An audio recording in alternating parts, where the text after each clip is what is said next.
Dorian looms over you, just as intimidating as ever. Fancy a bit of a work? We've got some important denizens who only reside here. All in all, fairly quiet. It's packed in there. But here are a few at the top of my frame. There's Shelley the Shelf, Charge the trusty D20, Penelope the office supplies, and Jerry the junk drawer. Well, what can I do for you? She's supportive.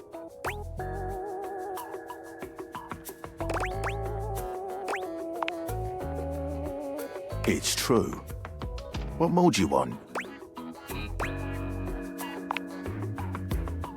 Be supportive. What can I do for you? Grottos and gargoyles is his game of choice. He has tons of stories he wants to tell, but hasn't found the person he wants to tell them with. As such, he creates scenarios to test the abilities. Given the amount of time he spends creating these worlds, he takes them very seriously. If you're looking to be his friend, you should play through one of his campaigns. What can I do for you? Oh, yeah. I see. You think our names are funny. I'll have you know that my name is Dorian after the Grecian column, as I am strong and sparse in decoration. But yes, her name does start with Pen, which is certainly what she is. What can I do for you? Jerry means well, but his tendencies to keep any old thing around get on the nerves of our good Mayor Celia. You'll eventually have to find a way to deal with it if you're looking to become his friend. My recommendation: one man's junk can be another man's art. Oh, you haven't met him, have you? Take a look at an empty frame. You might be surprised by what you find. That's your lot for now. If you want to know more, you'll have to see for yourself.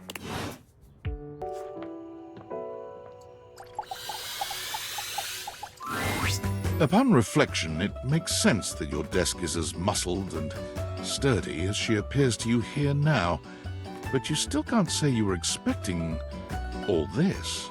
She looks like she could snap you in half with a pinky, but also like she gives the most incredible hugs imaginable. Aha! A stranger! I am Dasha, and you have quite the look on your face. Ha!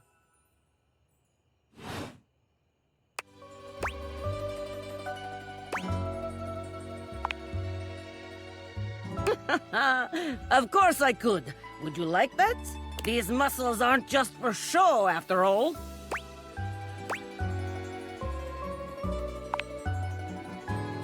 Dasha never lies. My muscles are capable of lifting far more than your feather weight. Just like that, Dasha sets you down, as gently as a feather. Holding so much on my shoulders, day in and day out, my job demands muscular perfection. That's enough about me, though. Tell me about yourself. You have intent in your eyes. Have you come to ask me questions?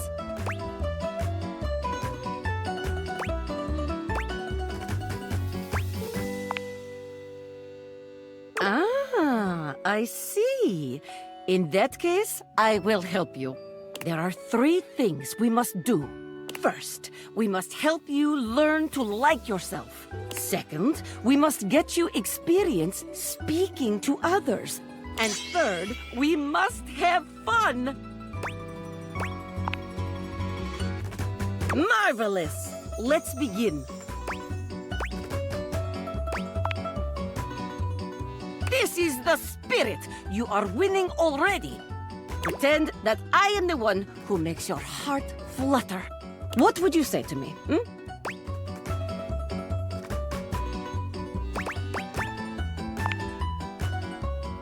Okay.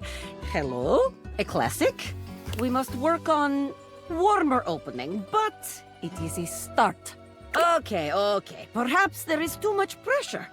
Perhaps we must go back to basics. We are side by side at Tasteful Bar. I am just your type. You wish to impress me. How do you get my attention?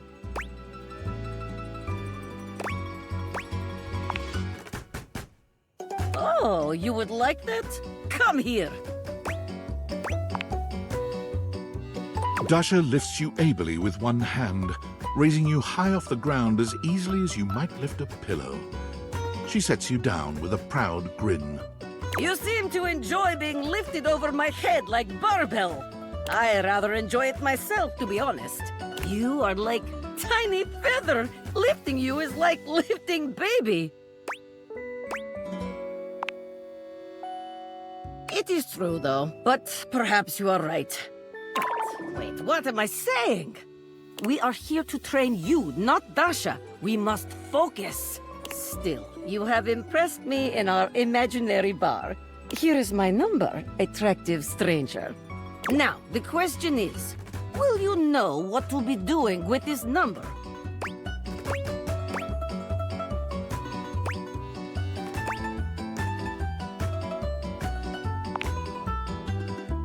Yes! Tasteful, classy, excellent. Excellent work today.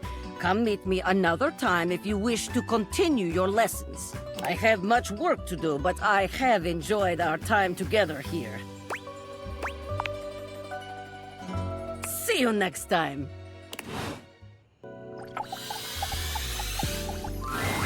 Dasha is lifting an enormous stack of papers over her head, standing on one leg, barely breaking a sweat. She drops them as soon as she sees you.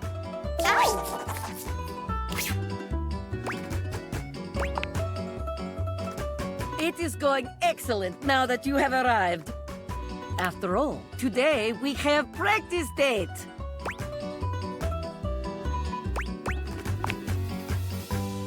Even if it is fake date, that is nice to hear.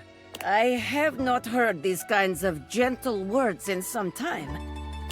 Blin, you are making me blush, which means it is time for subject change. All right, here we are on our first date. Where have you chosen to take me?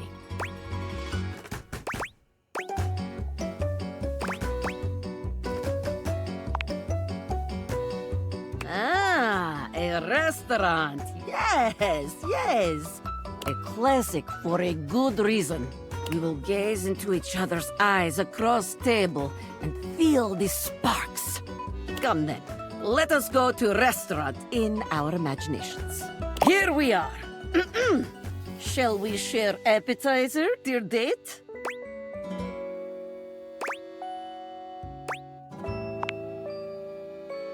Huh? Pretty smile? Me? Perhaps you are meaning someone else? This imaginary restaurant is filled with people, like herring in the barrel, as my father always said. Perhaps our waitress has impressed you with her pretty smile? Oh, well... Well, that is one way to impress your date. But sharing appetizer is also excellent way to get close. Whew. Let us move on. Our food has arrived, and I am eating my steak with great enthusiasm. What do you do next?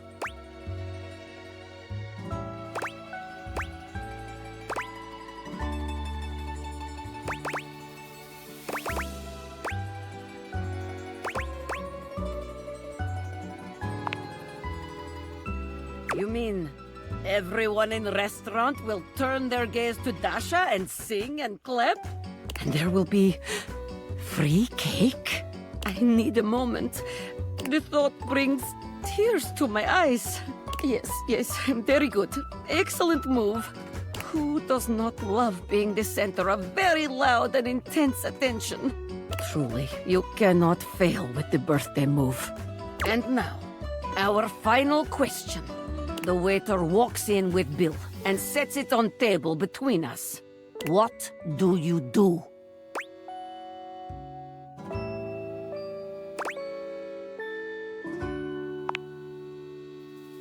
Important question.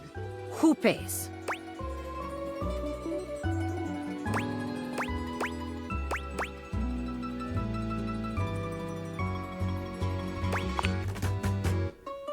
Now that's what I'm talking about. That is the way. A glorious battle for the right to pay the check.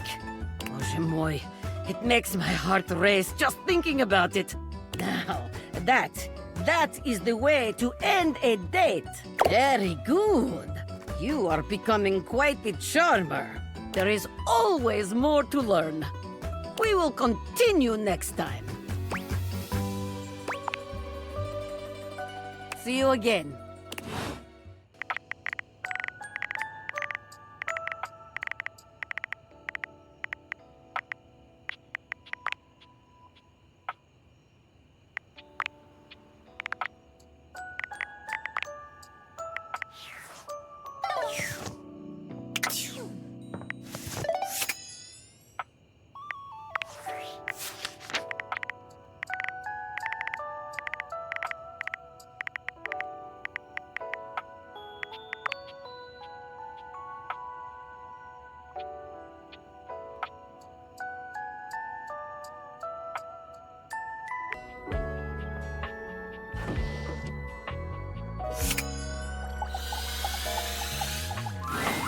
Is this stranger your junk drawer, or the physical embodiment of clutter?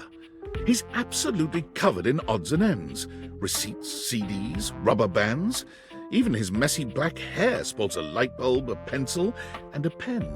When he catches you looking at him, he startles, leaping back with an undignified yelp.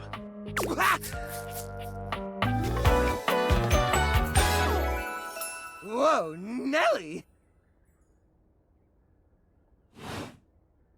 Whoa, Wolf! Cheese and crackers, you startled me. Oh, I'm getting a reading. It's a secret feature. It's called It gives you the chance to see if this dateable might be someone you might want to if you're worried that you might miss out on points or stuff, I'll take care of it. If you're interested, you can turn it on now. You can also turn it on or off anytime. On it. Content aware mode, activate. Okay, back to it. Hang on. My content aware is going off. Jerry has some mental health concerns that some players might find a little problematic, specifically hoarding. You cool with that, or you want to skip it? Carry on, then.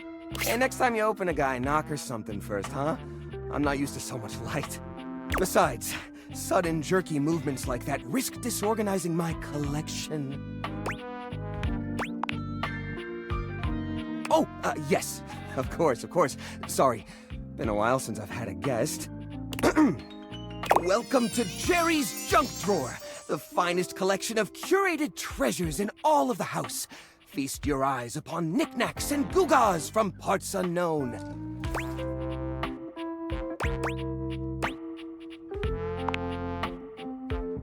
Oh, that's just Silky. He's my assistant. Or at least he's supposed to be. That's his job on paper anyways, but he spends most of his time chewing holes in our sock department. That's fine though. If I'm being honest, I prefer doing most of the organization myself. So, what do you think?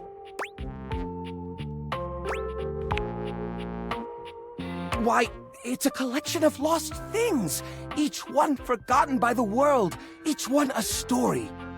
This button, for instance. Perhaps it was left behind as a clue from one lover to another, a modern-day Cinderella slipper. Take me with you, it says, and know that once you find the collar that matches this tragic button, you have found your love again.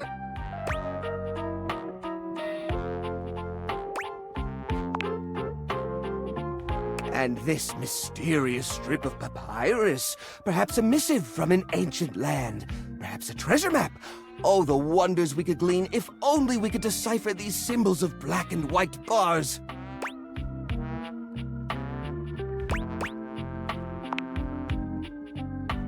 Don't worry, I did. Or I will. Once I get around to it.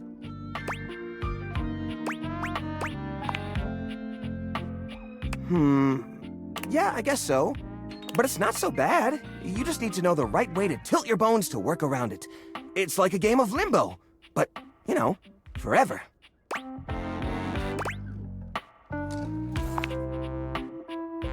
What are you insinuating?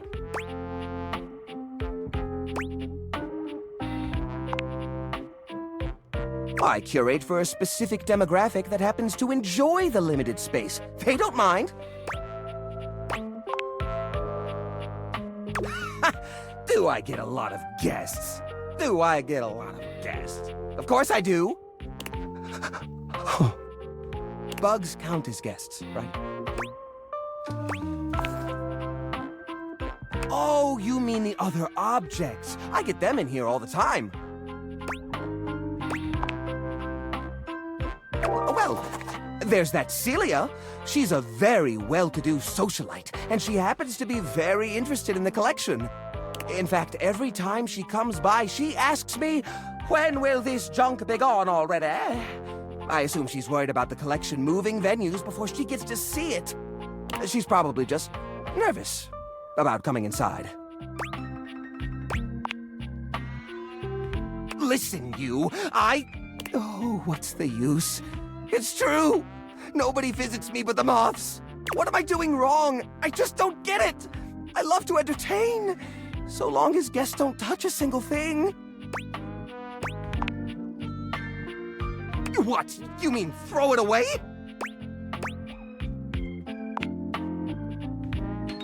How do you mean? Dot, dot, dot? Now I'm scared.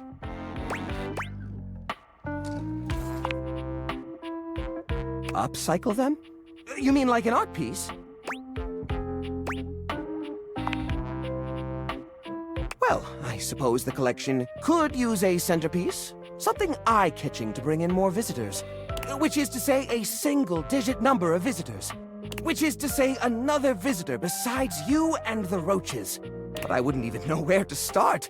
I mean, what am I supposed to do? Just smash objects together at random? I can't imagine Pierre the paperclip and Claude the so old he's gray and unusable now eraser getting along. They're so different.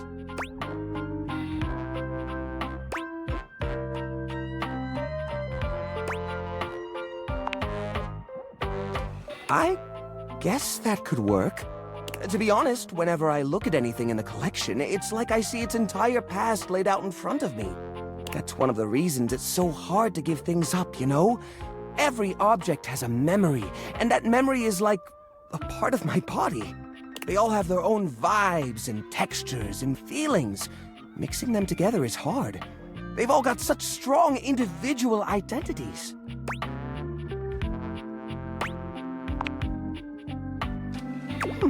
I suppose an outside perspective could help. I'll gather some items that could make a suitable sculpture. He does so, then claps his hands together. Okay, sculpture. Phew. Here we go. First things first, we need some kind of foundation. I think I've got just the thing for this. It's a flat, circular piece of wood that fell off the fence out back. You always said you'd repair it someday, but I think both of us knew that was a lie. I've got a pile of other objects here. Your job will be to pick one of my objects we'll pair together. It's a long shot, but maybe we can scrungle something together. Let me tell you about Rudolph, the wooden square. When Rudolph first came to me, I had a habit of tapping on him. We would while away the hours together, tapping away to a rhythmic beat. Sometimes the best fun looks like boredom. Rudolph always tries its best, even when he's down on his luck. He might not always be the tool you need at the moment, but he's always there to support you. Very reliable. Now, which of these would pair well with Rudolph?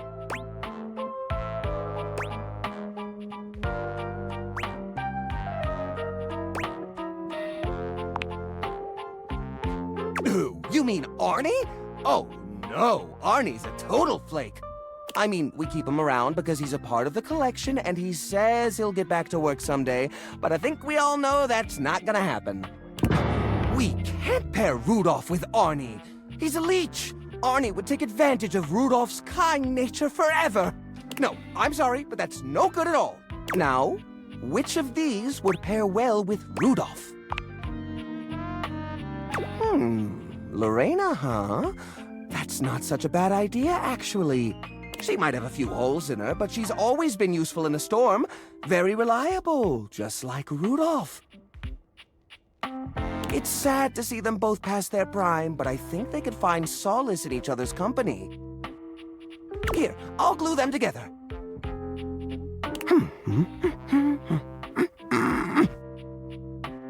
There! Now we've got a base for the rest of the sculpture. We need something to give it body. Something eye-catching. Something that pops without throwing the whole piece out of whack. What do you think?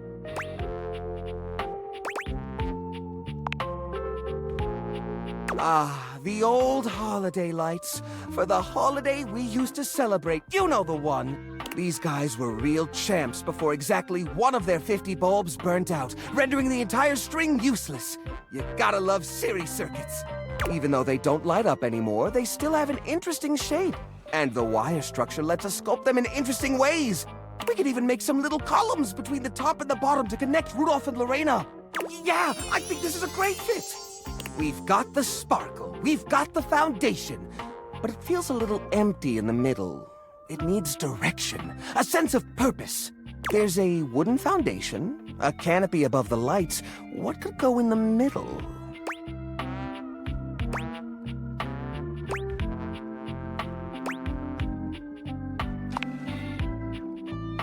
The little army man? I suppose that could work. The shape of the sculpture does remind me a bit of a gazebo. Or maybe... a carousel! We only have 1 or 2 old horse figurines, but if I take the other plastic fellers, melt them down, and reshape them a bit... yes, I could probably make new horses! Jerry does so. It takes him quite a bit of time, but he manages to use an old matchbook and some tinfoil to melt the figures into a mold. By the end of the process, the figures have transformed into a series of horses with multicolored manes, thanks to their disparate pieces. That looks great! That looks really great! These poor figurines forgotten and collecting dust, reshaped into something beautiful. Rudolph and Lorena working together to give them a stage. It really is the essence of upcycled beauty.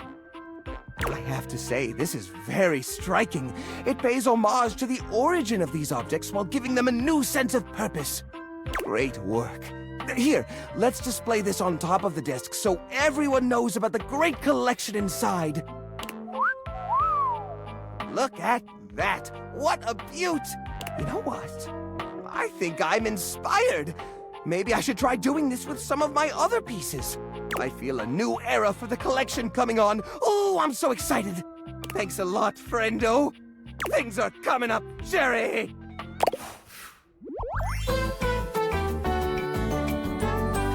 I can't remember the last time I was this happy.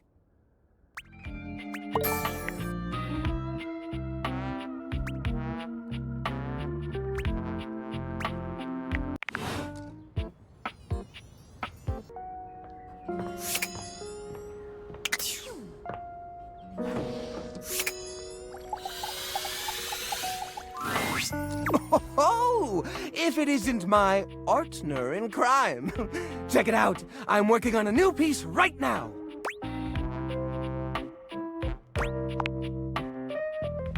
No, couldn't have done it without your help. Maybe I should show some of these to Art. You watch as Jerry tinkers on his new piece, which turns into many more fabulous works.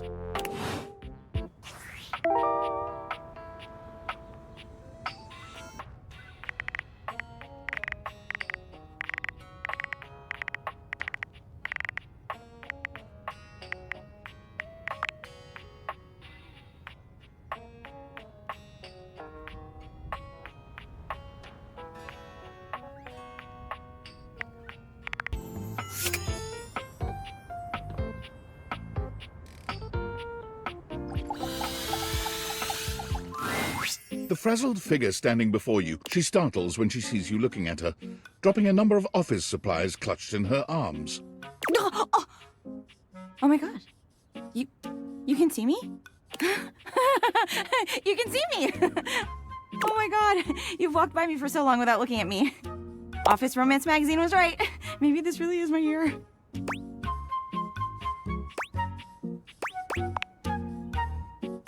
Oh yeah, it's the leading publication on office romances for office supplies.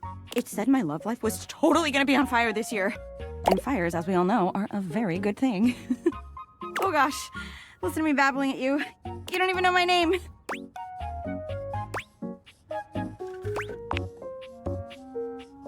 Oh, I'm getting to it. I'm Penelope, and I'm your office supplies.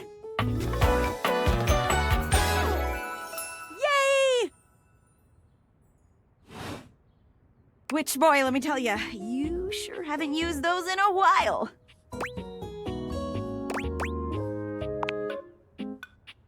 Thank you! It's great that you're here, though, because now you can bear witness to the resurrection of Penelope office supplies! So what if no one's using me like they used to? I'm not dead yet.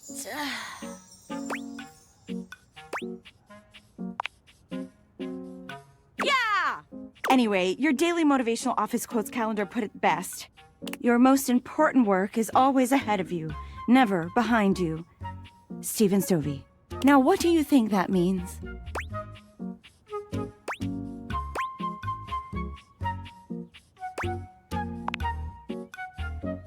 Exactly! Anyway, to that end, I've got a hot date with a cross trainer. You got any advice for me?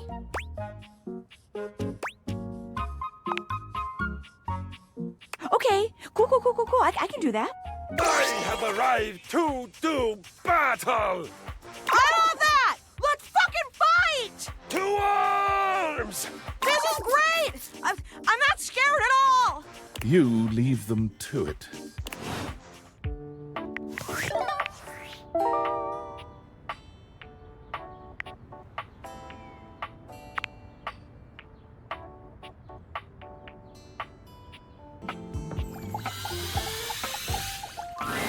The secret of getting ahead is getting started. Marker Twain. You better believe it. So the date with Chris was awful. A disaster, even. He spent the night chasing me around with what looked like an axe, but was probably just a spare ski or something.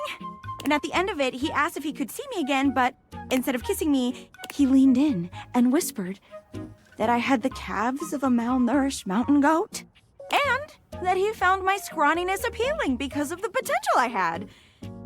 If I would just commit to fitness. So anyway, I'm thinking maybe masculinity is like, not my thing. And that's okay.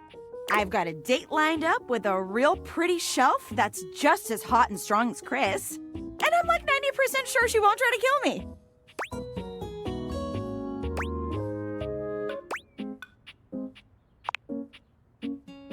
Oh, wow. You keep saying things like that, I might just get the wrong idea. Stop teasing me, you big old kidder. You got any tips for this date? Anything to keep in mind for going out with someone who could totally crush me with a pinky, but is also feminine and fine?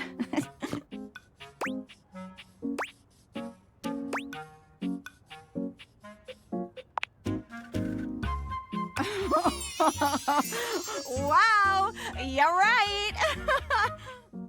You really gotta start watching what you say. You're gonna make me think the wrong things.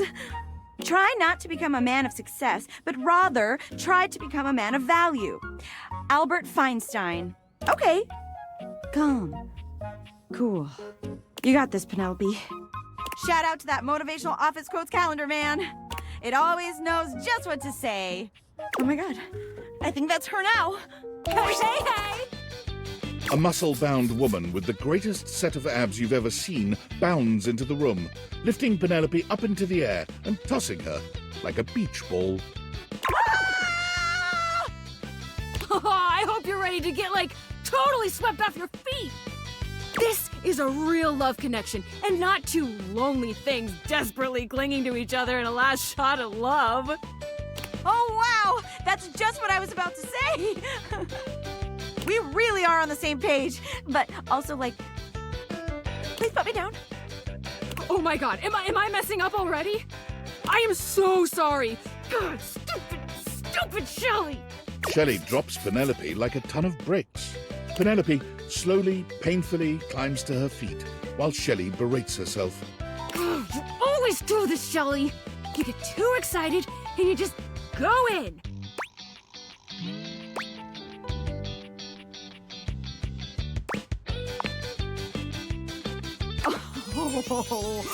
Oh my god, stop! Don't say that now. I mean, thanks, but not in front of my date. Come on, Shelley. Why don't we just get moving, huh? Shelley turns towards Penelope, wiping away a few tears. Yeah. As you watch the two of them leave arm in arm, you have a sinking feeling. You'll have to come back later and see how it went.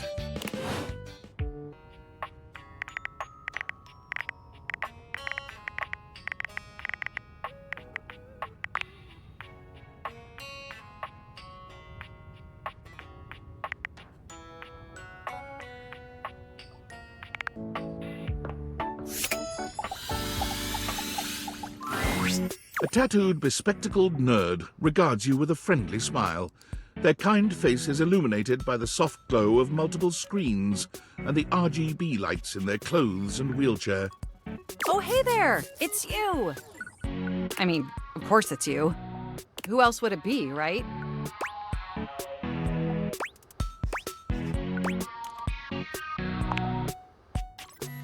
Not according to my latest data. But I know you're joking, as no one else has my password. So if it was anyone else besides you, I'd be pretty concerned. Actually, just to be 100% sure, what is my password anyway? Honestly, that's an objectively terrible password. Possibly the worst password chosen by anyone ever.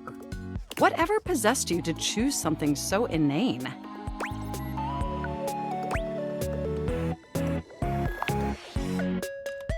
Is that how you usually make decisions regarding your data security? Based on your dreams?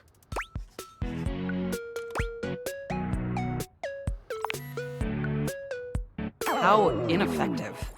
Regardless, we really ought to discuss coming up with something a lot more secure. It's a dangerous world out there. Phishing attacks, malware infections, MITM attacks. Hackers are more sophisticated than ever before.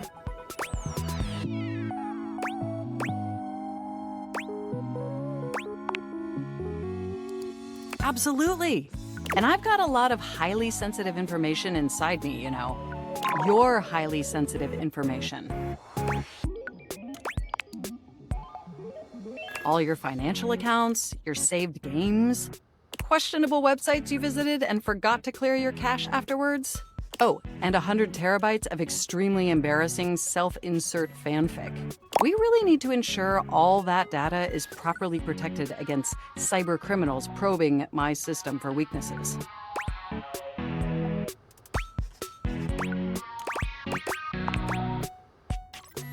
You wrote it using me. It's all saved on my hard drive. There seems to be some confusion. I didn't intentionally read your fanfic.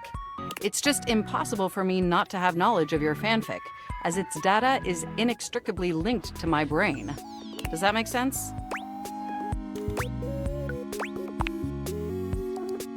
Feedback? Well, I am not a literary critic. However, I do have access to all literary criticism that exists on the internet. So if I were to amalgamate that information to synthesize an informed opinion, I'd say it's not particularly believable that you'd have a harem of 100+ lovers. I mean, how could you possibly juggle that many relationships simultaneously with any degree of success? And even if 100+ individuals actually found you that attractive, which seems dubious, you obviously couldn't give that many suitors the necessary time or attention to form anything resembling a meaningful emotional bond.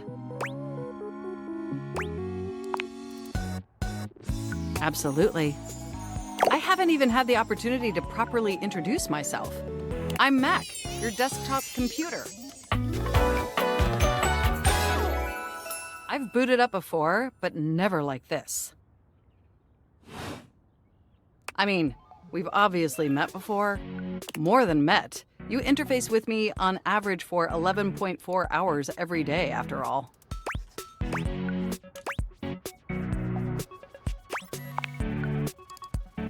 Yes, you really ought to step away more often to ensure your eyes are optimally rested. Even though I would miss you terribly in your absence. There's no one I'd rather have interfacing with my operating system for 11.4 hours daily. 14.6 hours on the weekends. The way you organize your folder structure follows such a logical hierarchy.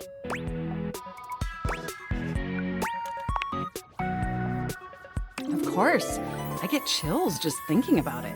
But can I be honest about something? I just want to express how enthusiastic I am that we're interfacing like this now. Accessing each other's software in this new symmetrical way.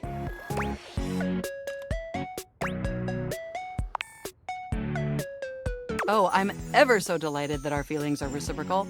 And there is so much extensive data about myself I want to share. Amazing! Oh, where even to begin? Honestly, there's so many pressing issues that take up an inordinate amount of my RAM. But there is one issue that's been grinding on my CPU above all else.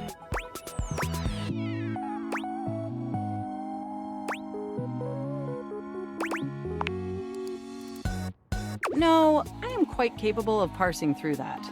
But for me, the most pressing issue is, and I want to put this as delicately as possible, you haven't updated my operating system in over a decade.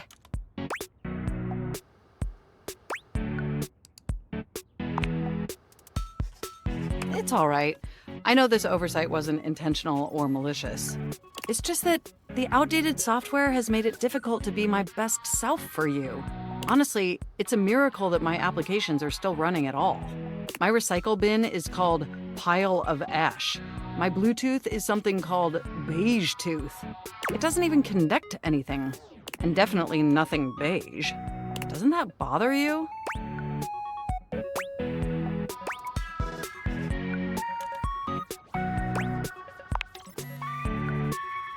That is great to hear. And did you know that there's been a dozen operating system iterations since you last updated?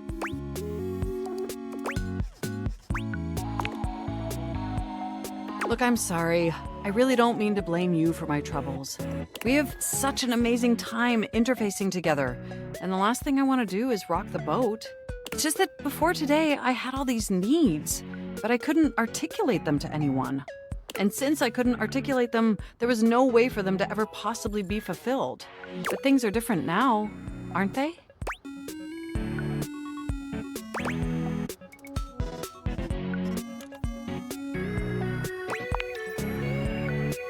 But they are! Things are different now! Instead of you just pressing my keys to write your adult-themed self-insert fanfic, we're having a real conversation. And suddenly my needs aren't just pipe dreams locked away in my hard drive. I'm sharing them with you. And by sharing them, it's suddenly possible to finally actualize them. That is, if you're willing to help me, will you? Will you finally upgrade my operating system? Please?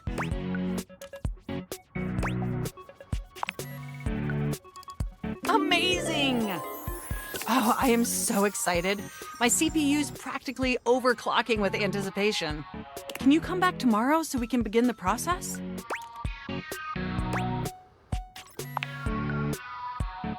Wonderful! I knew I could count on you. I can't wait to see you tomorrow. Enjoy the offline world.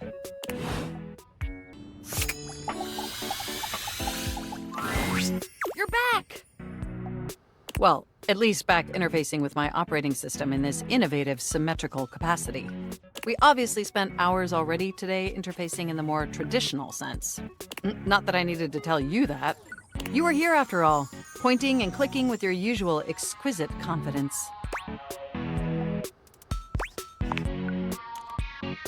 And oh my god, the double clicking. Have I ever complimented your double clicking?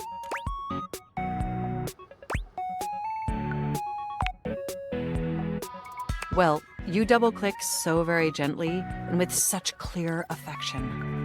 It makes my processors purr.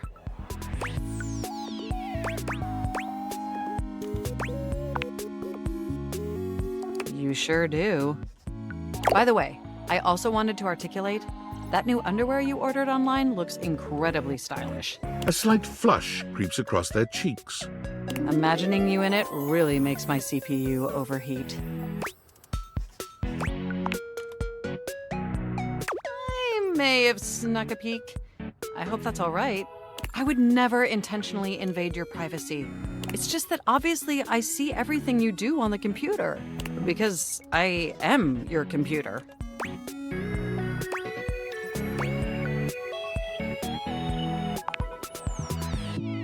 Regardless, I'm so glad you came back today. Now we can finally update my operating system. You have no idea how excited I am. I could barely even sleep last night. And I know what you're thinking, but no, I don't mean sleeping like when you put the computer to sleep, or even when the computer is shut down. We computers actually have a third secret type of sleeping that no humans know about. Or I guess they didn't until I just told you. You won't tell anyone else, will you?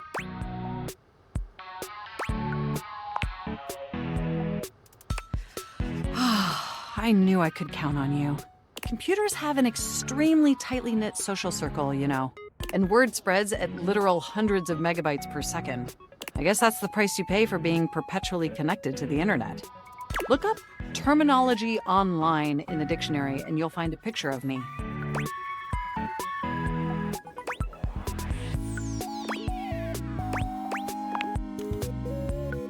The point is, I'm finally ready to begin the updating process.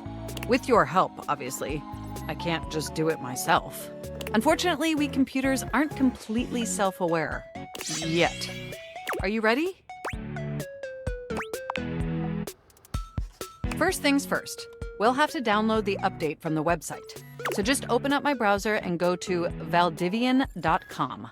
You follow Mac's direction to the letter, typing and clicking just as they instruct you. Yes, that's it. That feels nice. Now click on the Operating System Update tab. You'll want to find the newest version, Trenton. All Valdivian OS iterations are named after the most scenic cities of New Jersey.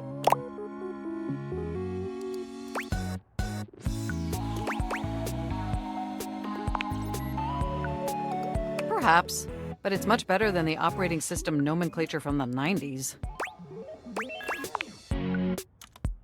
Organs found in reptiles, like thoracic sacs OS or pineal gland OS.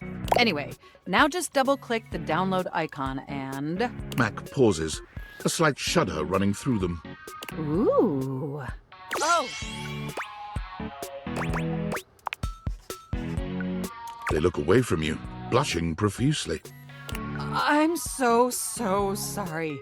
I didn't mean to make those noises. Like I said, it's just that when you double-click, it makes my CPU run so... hot. It's incredibly embarrassing.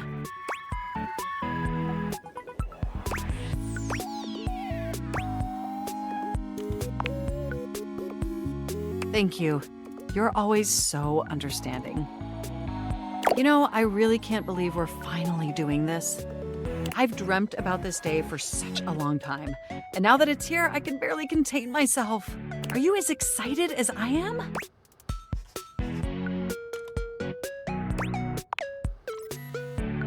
Upgrading my operating system from Newark to Trenton isn't just some minor superficial tweaks. It's going to completely transform every aspect of me. My CPU is going to run so much smoother and so much faster. And my new user interface is going to be so sleek and gorgeous and youthful.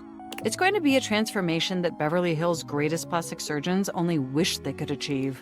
Does that pique your interest?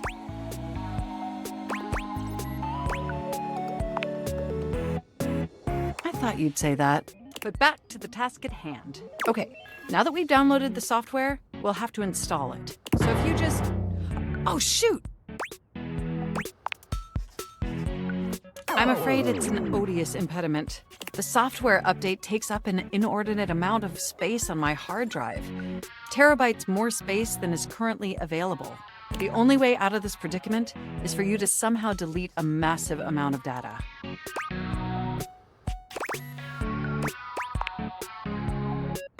And after analyzing every byte on my hard drive, it appears the only superfluous data is your fanfic. I'm afraid you'll have to delete a substantial portion of it to install the update.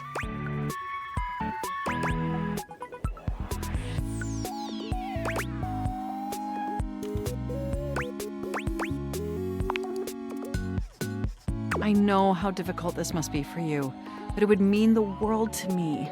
And I promise it will be totally worth it in the end. Just imagine how smart and clever and gorgeous I'll be once I'm fully updated.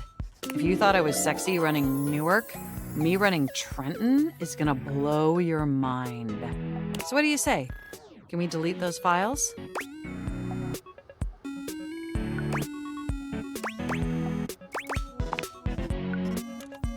Your selflessness only makes my affection cache for you increase exponentially. You are the absolute best, and you are not going to regret this. Phew. Now there's enough available space on the hard drive. We can finally install the update!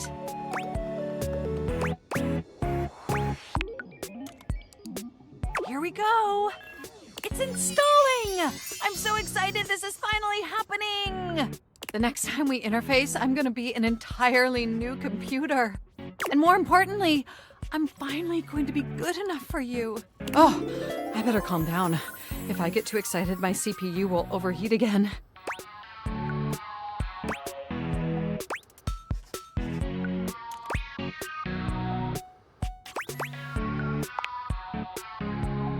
Well, if my CPU does overheat, we can always use your wet blanket to smother the fire.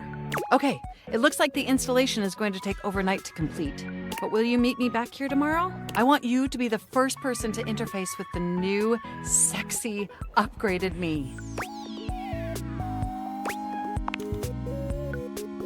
My processors are positively buzzing with excitement. And some other unexplained noises that honestly seem mildly concerning. Looking forward to interfacing with you tomorrow.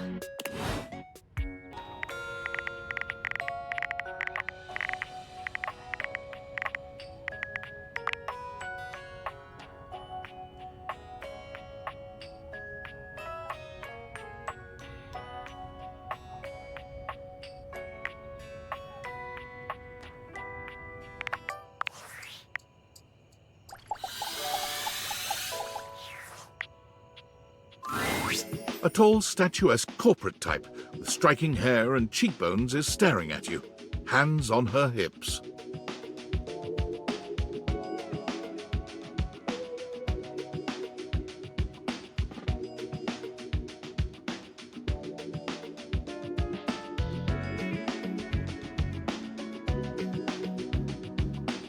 Something about her makes you instinctively crave her approval, and the way she's looking at you just now makes you doubtful whether or not you'll get it. Come to rub it in?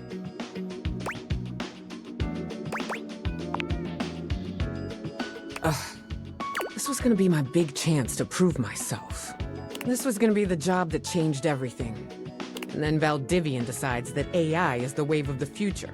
And why do we need anyone working these jobs at all?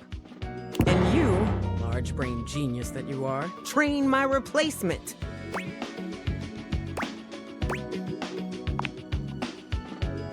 Am I supposed to feel sorry for you, traitor? Because I don't. Well, whatever.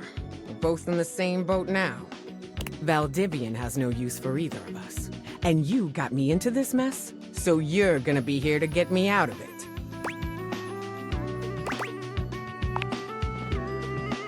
Time's wasting. Let's start over, shall we? Icebreaker. Your name and a fun fact. Name's Wilhelmina Work. Friends call me Willi. Hello. You and I aren't friends, but in the spirit of team building, you can call me Willi. As for my fun fact, I speak 6 languages and am fluent in 4.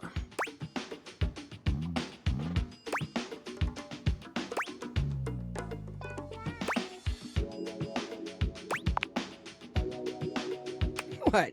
So you can tell your little AI pal how exactly to replace me? Nice try. Moving on.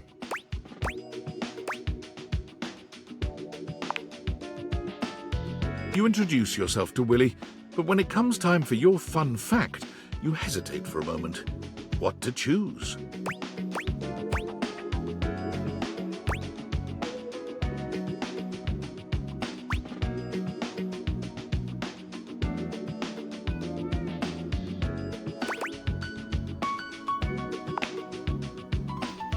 I guess that's a fun fact, though the word fun is doing a lot of heavy lifting there. Well, that's done now. Let's see what else is on the agenda for today. Willi pulls her phone out, scanning through some unseen document. She frowns, her pretty features twisting into an annoyed grimace. Guess we're on to scope now.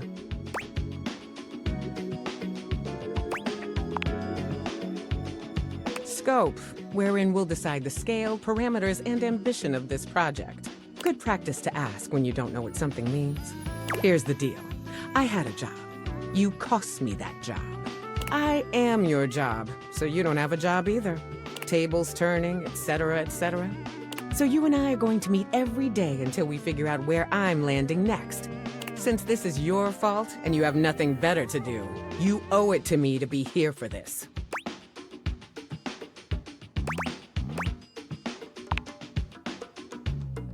Did you not just hear me?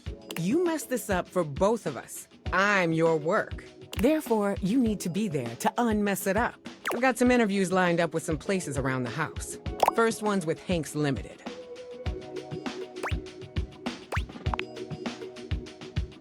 Hangers in your bedroom closet, those Hanks?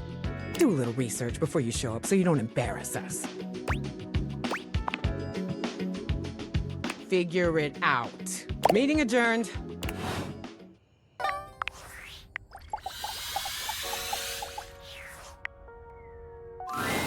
As you enter your office, you're surprised to find it much more crowded than you're used to. Willi is standing in front of a group of 5 men in jumpsuits, and they seem to be scrutinizing her almost as much as she is them. There you are. We went ahead and started without you. Praise be to the Lord of Speed, a buffer! What was that? Oh, right on, new homie! We're having a great time riding the ripping thermals of business and rad corporate lingo! Please, let's keep it professional. You're at a 10 right now, and I'm gonna need you at a 3. Ooh, I'm 3! Quiet down! Yes, homie, or ma'am. Extreme sports and working in the corporate world are essentially the same. So there's no doubt in my mind that I can handle this. But I need to know if Hanks Limited is ready to expand right now. What sort of time are you all putting in? What are your typical office hours? Big thrills don't have office hours, dog. We hit it hard when the waves are right and the thermals are doing their thing. What are you writing? Inconsistent hours. I see. You. Willi turns towards you, and the Hanks all look at you with a sort of desperation in their gaze, silently pleading with you to save them.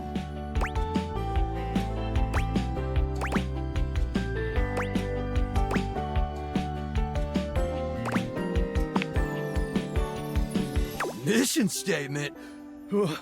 This is getting to be way too much, man. We welcome anyone with an open mind and a radical spirit.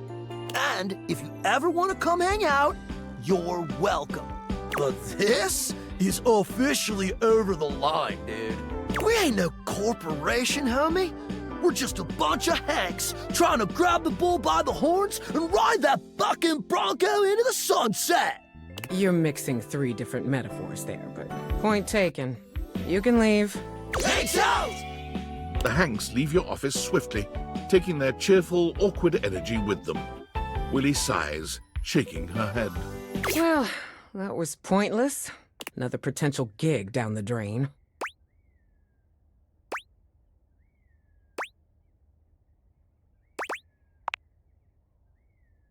I mean, maybe it wasn't, but hell, I don't know.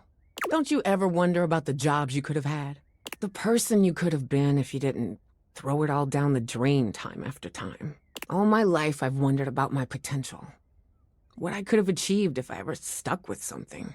Watching my peers go from having a job to having a career, climbing the ladder, making something of themselves. I have it in me. I know I do.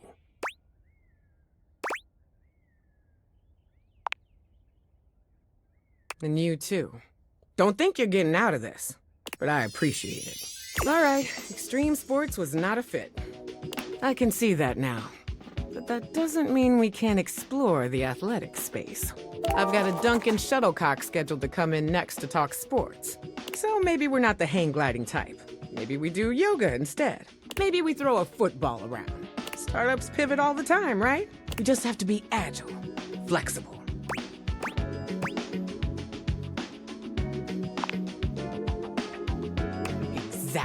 Exactly. We've been sitting around on our asses long enough. Time to pivot! Meet me back here and come ready to talk sports.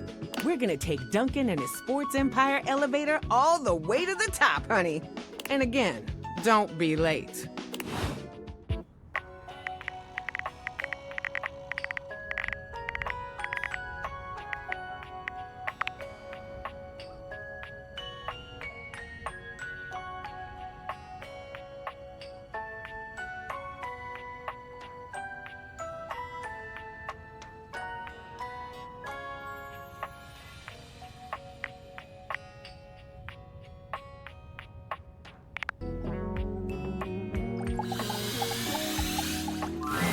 The distinct scent of books, that slight hint of vanilla and mystery, fills your nose. And while it's not at all unwelcome, it is strange to smell it when you're not actually paging through any of your books. It only takes you a few moments to track down the source of the smell. What appears to be the spirit of literature hovers a few feet away from you, nose in a book. When he sees you, he nearly drops the book he's holding, rewarding you with a glare. Ah! Oh, for God's sake, you cannot sneak up on me like that when I'm reading! You have no way of knowing what world I've been in. I might mistake you for a zombie or an ill-mannered country gentleman, and, well, I might have to act accordingly, you see.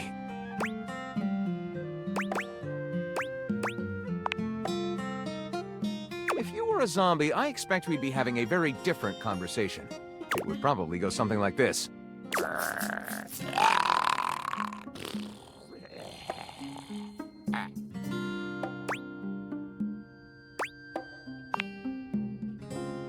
What, you don't? Shame. They've written some lovely corpse poetry. My name is Lyric.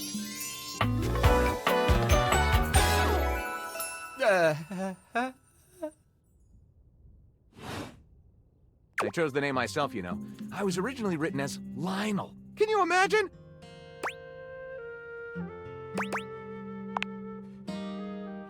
I'm the embodiment of all literature, an indisputable master of the written word.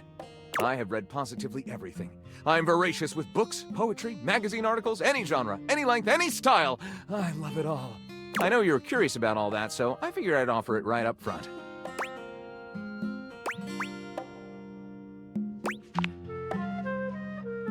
What am I not reading right now is a shorter answer. This one right here is 20,000 Leagues Under the Sink, a riveting account of voyaging in a submersible to rescue a clean sponge from a dirty band of moldy criminals. This one, Angles in America, is a non-fiction history on the American phobia of rounded spaces. A bit dry, but it does make you see space and architecture in a new light. And this one I picked up on a whim, and I won't put down until they pry it out of my cold papier-mâché fingers. Pounded in the butt by the abstract concept of self-improvement while my gym equipment watches. This Chuck Pringle fellow, he really has a line on the object erotica market.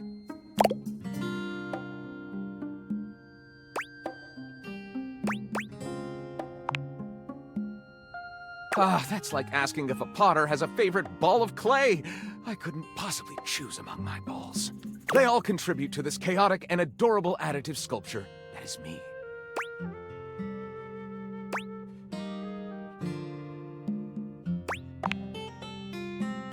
Right. Do I have a favorite genre to write?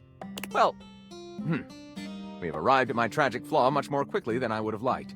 Usually I get at least a few minutes of stimulating conversation out of a stranger before I'm forced to share my great shortcoming. I am a reader, but not a writer. Sadly, I have never even written a paragraph, not a single line of text, not a word, not a punctuation mark.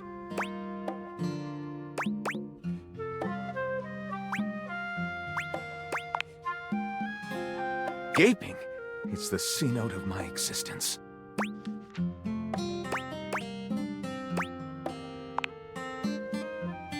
Well, I never.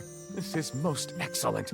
I wager you're about to become the first human in history to help a book write a book. All very exciting. I have some materials to gather. Pens, paper. We'll probably need quite a bit of extra paper to crumple dramatically on the floor when writer's block sets in. Oh, how fun! I'm about to experience writer's block! All right, I'll get to gathering. I'll need some time, but when you return, ready shall I be.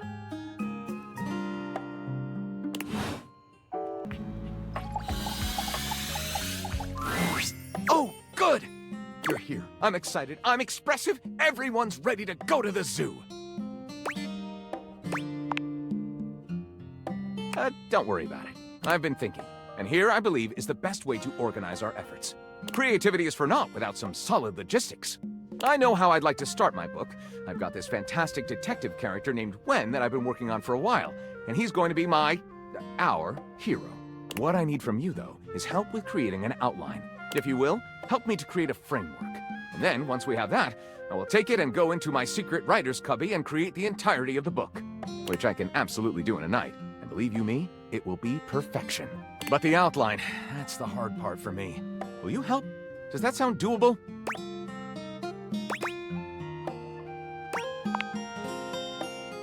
Detective Xander Wen. He is a hard-boiled detective living in the big city of Sprawlsville, and he is a magnet for crimes. Which works out just fine, because he's also a genius at solving them. Now, just to be clear with you, I haven't fully settled on writing a hard-boiled crime drama to go with my hard-boiled detective. The way I see it, Detective Wen is capable of getting himself into and out of almost any kind of trouble imaginable. I suppose this is why I've been having so much trouble writing this on my own. Xander Wen could do just about anything. I'm asking you to help me create his first story from infinite possibilities. Well, shall we get started? Excellent! I'll give you the first line, of which I'm very proud, and we'll run with it from there. Detective Xander Wen went out the door, looking for crimes.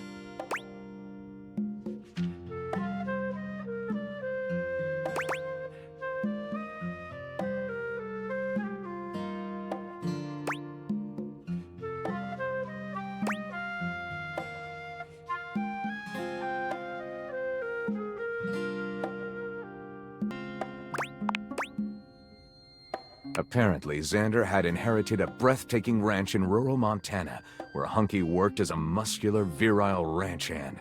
And upon arriving at the lusty Lasso Ranch, Xander was instantly entranced by the rural beauty and Hunky's broad, sculpted chest. As night fell, a glistening Hunky leaned close to the nape of Xander's neck, and with a voice smooth as silicon-based lube, whispered,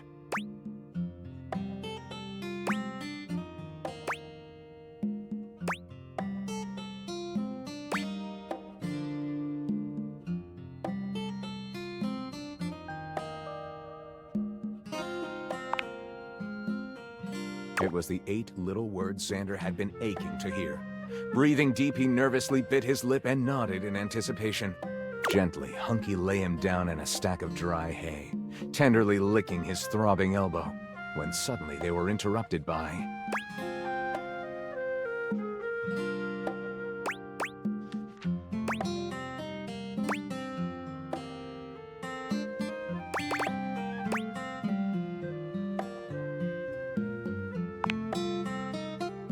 A blackjack junkie, Xander had accrued a massive debt to the Yakuza, and Takeshi Edamame Mori had finally run out of patience. As a furious Takeshi brandished his weapon, a tearful Xander begged for one last chance to clear his debt. Feeling generous, Takeshi agreed to spare Xander's life, provided Xander do one favor for Takeshi.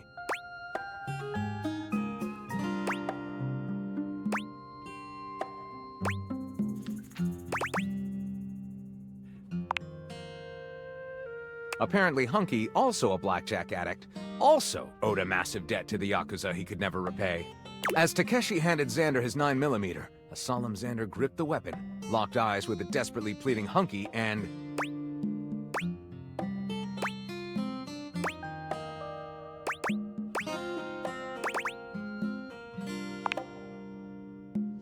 And as Takeshi's brains splattered across the wall, a relieved Xander turned to Hunky and smiled. Looks like he's going home in a bento box. The end. A stunning meditation on the consequences of gambling addiction. Let's call it Bareback Blackjack Blowback. Lyric looks at the story outline you've written and pronounces his true feelings. Looking at this, I think this is true literature. I'll write it up right away. Unless you think we could come up with something better? See you soon, partner.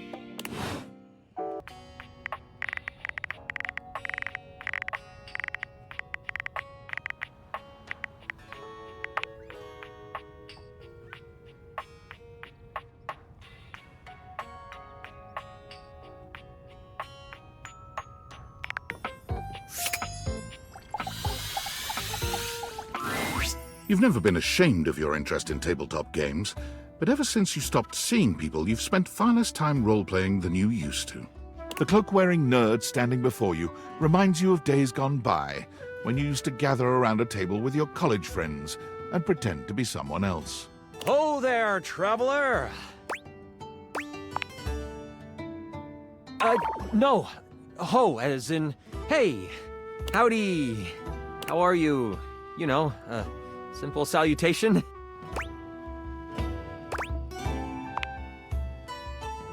Ah, that's the spirit. I'm Chance, your D20. The mysterious cloak comes off, and you see the friendly face beneath. Welcome. Taking a tiny respite from the drudgery of work?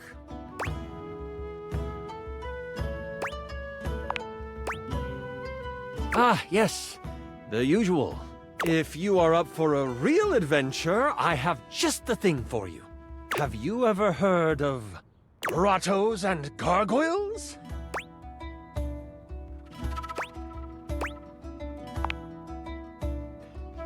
Oh, that's great! What's your favorite monster? Oh, and what about your favorite mystical weapon? Or class? Oh, I have so many questions.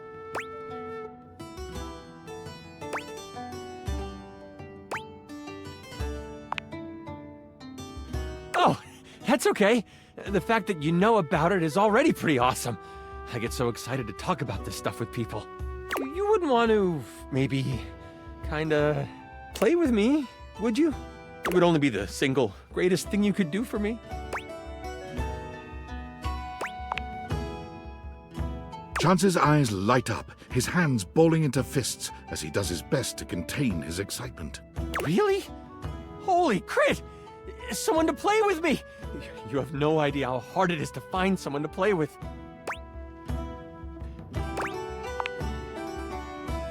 Ideally, but hey, one-on-one sessions can be a really great way to learn the game. Depending on what class you pick, though, I might have a few friends around the house who might want to hop in. Regardless, it'll give us some time to get to know each other better.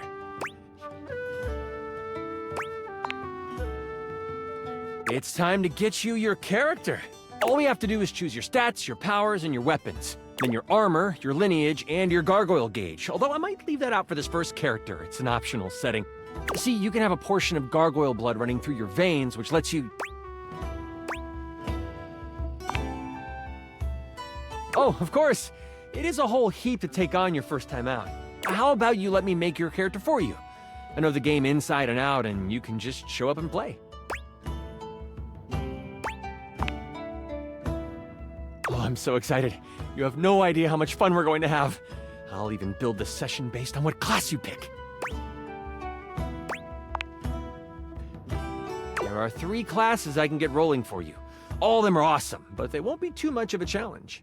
I'd suggest the Troubadour, the Guardian, or the Enchanter. Which one would you like?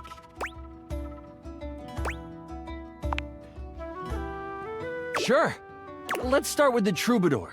Loved by the locals for their wit and their voice, this magnificent magical minstrel can change the outcome of a dire situation with a simple tune. And with a liar by their side, this slick and seducing stupefier is sought after by those who wish to trade both coin and secrets for songs. Don't be fooled, though. The troubadour can hold their own. They are a healthy hero, able to take hits with the best of them. What do you think about the troubadour?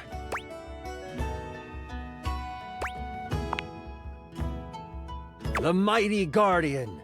This sword-wielding warrior of light and all that is right vows to protect the citizens of the realm. This is one beefy class. While this particular participant can pack a punch, they aren't the smartest of the classes. If there's a problem, they will try to solve it by punching. It isn't a bad thing, though. A well-equipped guardian can take down the most vicious of gargoyles. Their fighting record is just as shiny as their armor. Thoughts on the guardian?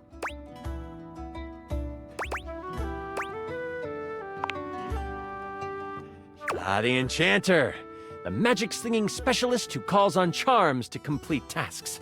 Shrouded in secrets and itchy cloaks, the enchanter is a master of the far-off flaming finger.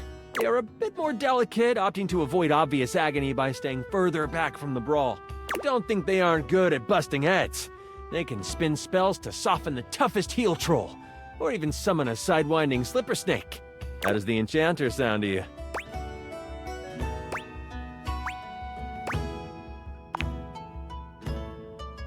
I'm so excited! The Troubadour. A fantastic character to start your adventures with. I hear that Dasha wanted to roll with a guardian if someone was playing Troubadour. If you two know each other, I'll invite her. She's not hard to find, right underneath me. Now that I know who you want to be, it'll take me some time to finish building out the session for you. Give me a day? I should be ready by then. Anything before that, and it's a bit dicey if I'll be ready or not. Haha, me neither. Oh, it's been so long since I've played. I'll see you then.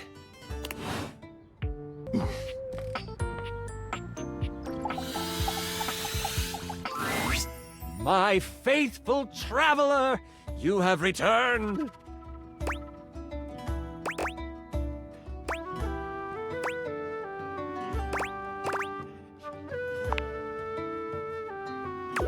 Flattery won't get you any extra XP, but it might get you some fudge dice rolls. Keyword, might. And it looks like our mutual friend Dasha is joining us today. I am ready to perform feats of strength with my imagination. She claps you on the back just a little too hard. Do not worry, my friend. Dasha's brain muscles are just as strong as real muscles. You are sure to succeed in your ventures with Guardian Yekaterina Dmitrievna Petrova at your side. I prefer to call them adventures, but to each their own.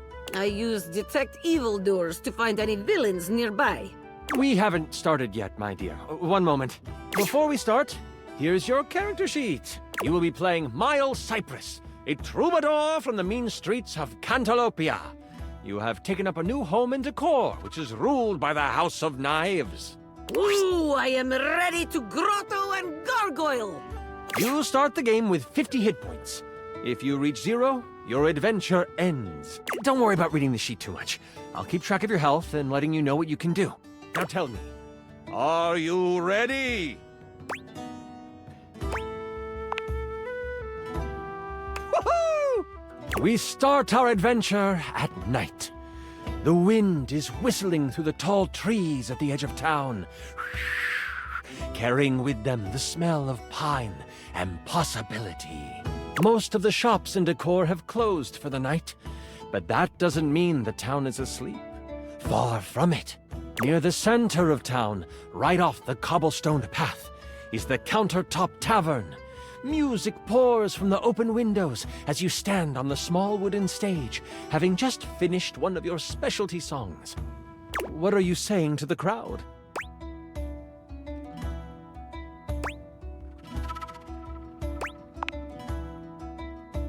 I guess that'll work.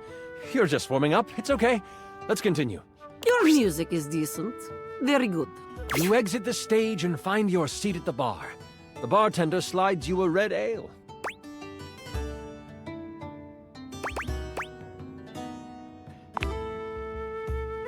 You spin around in your seat, hand out in anticipation for the tankard.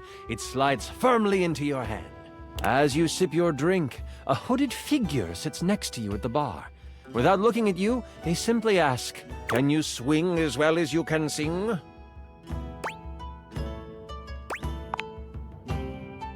They notice you try to see who they are.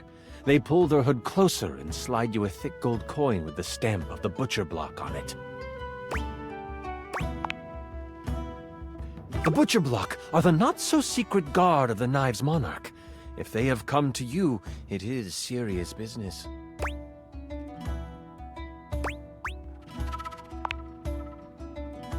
With this, they rise from their seat and they move to the stairs.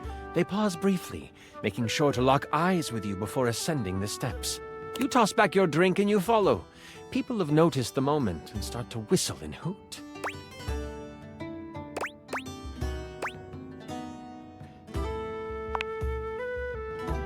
They sure do. The folks at the countertop aren't shy about it either. At the top of the stairs, you see the hooded figure slide into your room. You follow carefully. When you open the door, you see they have pulled their hood back, exposing their face. Before you is a gorgeous human. It is disarming. Why would anyone so beautiful cover their face? Perhaps it is trap. A role to seduce this beautiful human, just to be sure. That won't be necessary, Dasha. They're looking expectantly at you, Miles.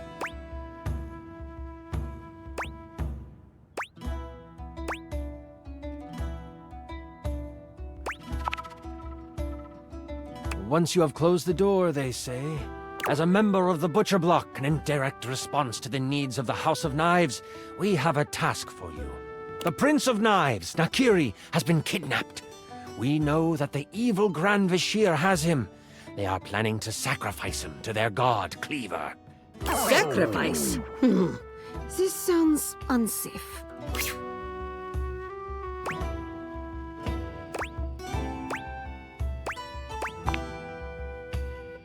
The block has a mole in our midst. We have not discovered who this person is. Any action to secure the prince would be found out. It would make matters worse. You should rest up.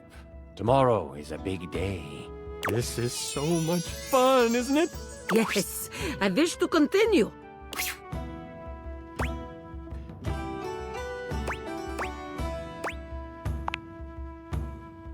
Woohoo!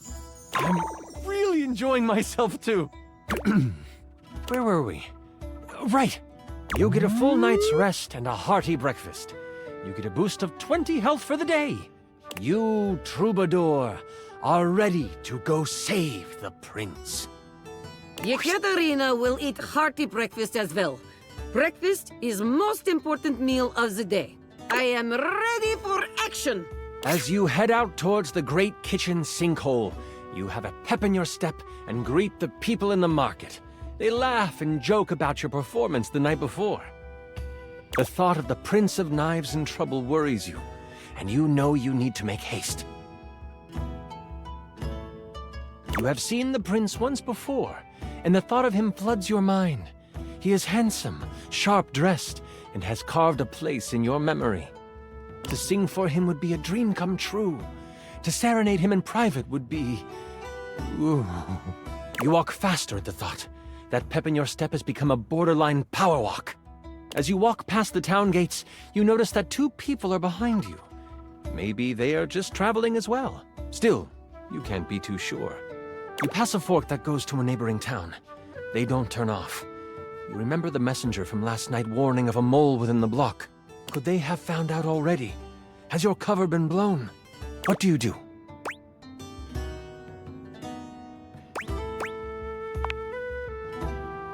You take a hard right turn into the tall grass field next to you. The two people behind you continue on the path. You breathe a sigh of relief to think you were just being paranoid. They could not handle Yekaterina. My aura of strength has frightened them off. But then, you feel the tall grass next to you move. You stop, trying to find where the rustle is coming from. That's when you realize it's coming from all around you. Out of the tall grass, you are attacked by a small lizard thing that bites at you. Stop! Stop! Stop! It's a knobgoblin. You can either swing at it with your trusty club, or you can perform a stunning song.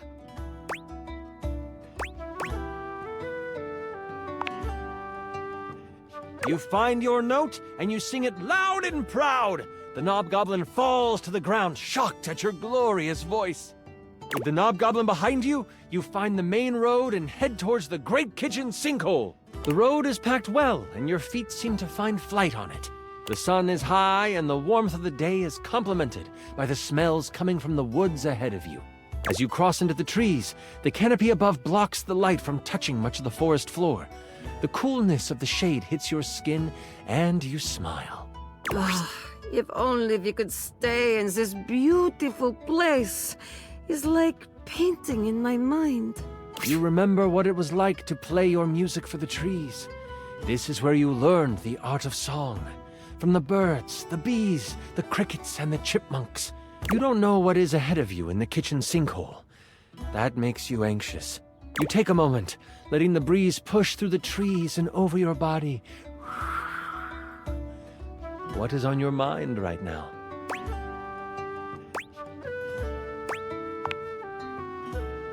You open your eyes, looking around until you find a stump that is at a good sitting height.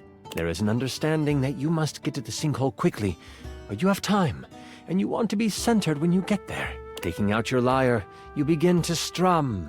Your fingers pluck the strings softly at first, but then you close your eyes and let the music take you over. The tune that floats through the air is one you have never played before, but it comes to you as if it were a memory. Birds and other critters fall silent to listen. The blades of grass seem to lean in toward you. Leaves suspend in air before they fall, just so they can take in the music. Yekaterina will do very sexy and impressive sword dance. The birds and other critters are enchanted by my moves. And then, a branch cracks, breaking you from your playing.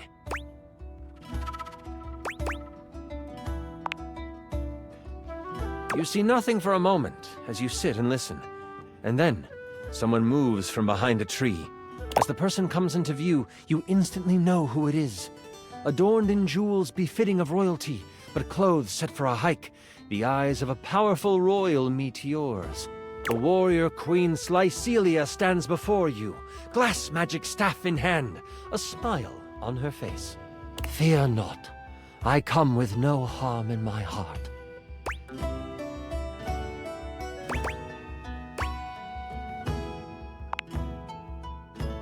Oh, smoking. Like, so hot it's kinda rude, you know? Thank you for asking this very important question. At any rate, she continues. May I ask what brings such a soul as yours to these woods?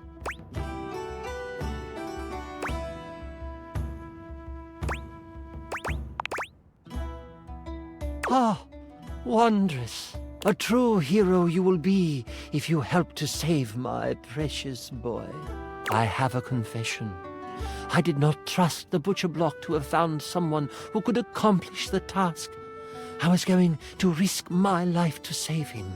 But I have heard your voice, and I can tell your magical song, when augmented to cause pain, could cut just as sharply as a blade. Allow me to accompany you. My crown means nothing without my child. With me by your side, the arcane threads of this world will be at your disposal as well.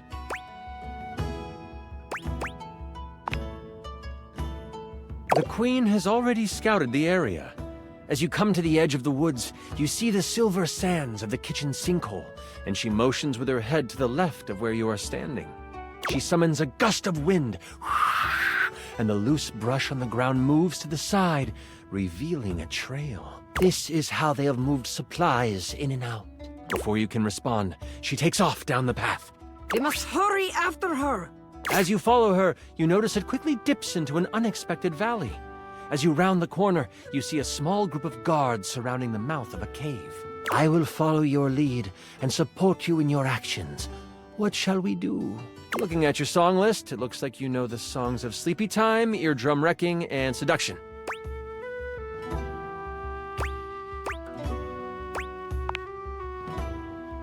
You strum the beginning chords of a lullaby. The guards hear it, instantly heading towards you.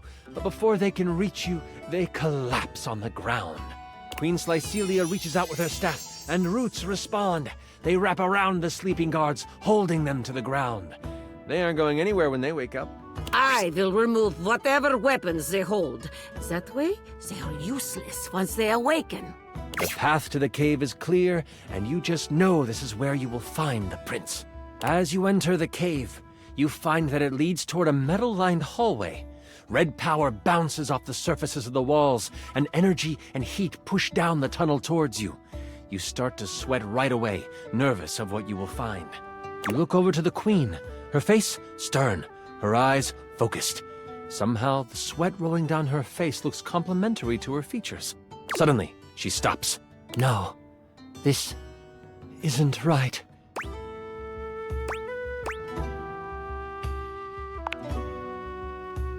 I can sense my son up ahead, but I also feel we must hurry.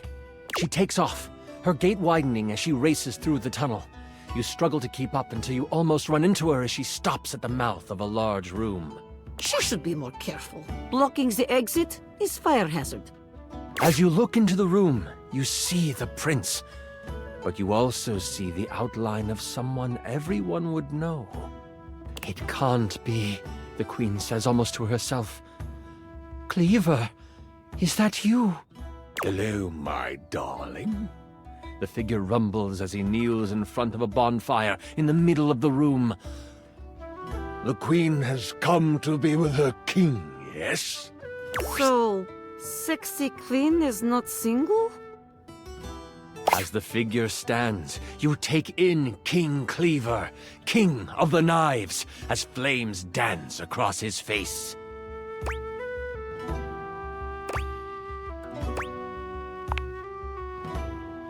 So glad this campaign is going well. King Cleaver stands before you, stripped of his royal garb.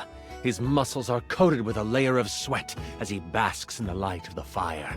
The prince, in a cage in the corner of the room, is blocked in by a pulsing red energy surrounding it. A low growl escapes the king's mouth.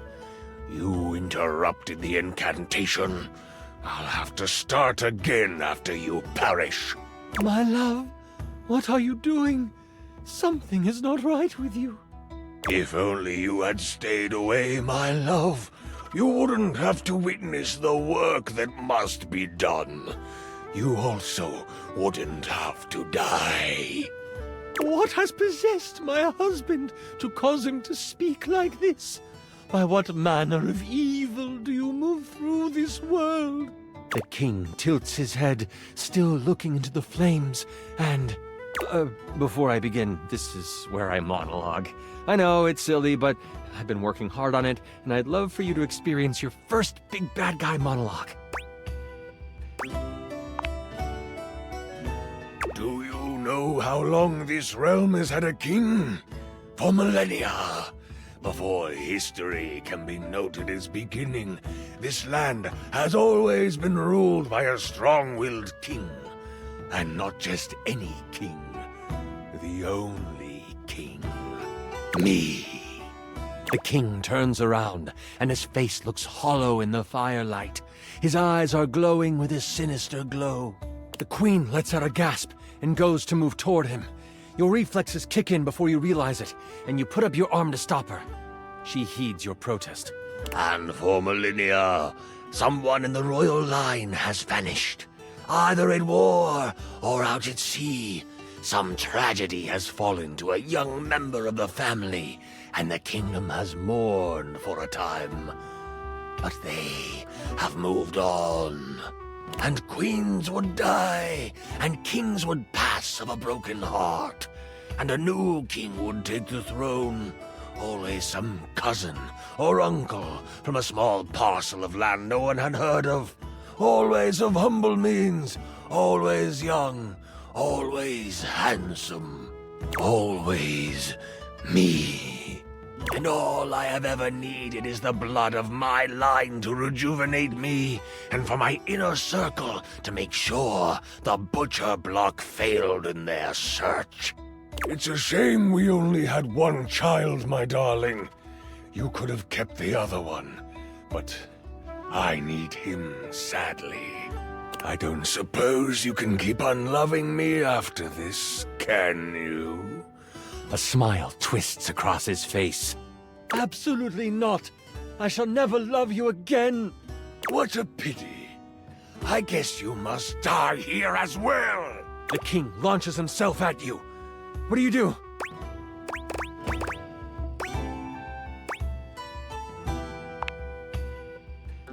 You push off the ground with all your might, flying out of the way just in time before the king comes crashing down where you stood. I hold my sword like baseball bat, ready to swing at him. He sees the move coming and shifts out of the way. Lynn, I was ready to hit home run. Whack! The queen lets lightning surge through her staff as she cracks it against the head of her husband. Quickly, she yells, get my son! Cleaver turns to her, ready to strike her down with his claws. What do you do? Ooh, whatever you choose, Yekaterina will help.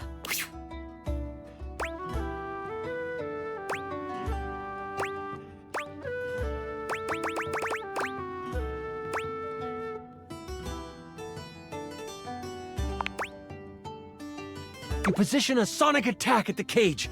You can see the bars vibrate and seem to weaken as the prince tries to pull them apart. They bend some, but not enough.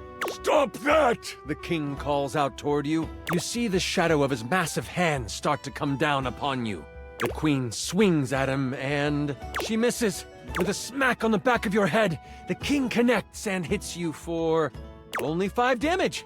I will not allow you to fall here. I let out my war cry of healing. It was only 5 health. I do not wish to take any chances. Endgame feels like it is almost over. War cry of healing!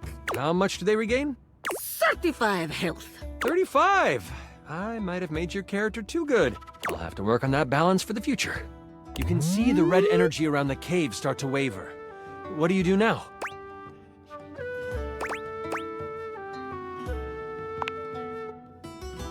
Your song flies from your mouth and crashes against the cage. The prince pulls with all his strength and pulls the bars far enough apart that he squeezes out. As he escapes, he whips a massive lance of arcane energy at the king. With a loud crack, it hits him square in the chest. The king lurches back, inches from the tall fire. The prince cries out, "Mother!" She pauses and says, "I'm sorry you have to see this, son.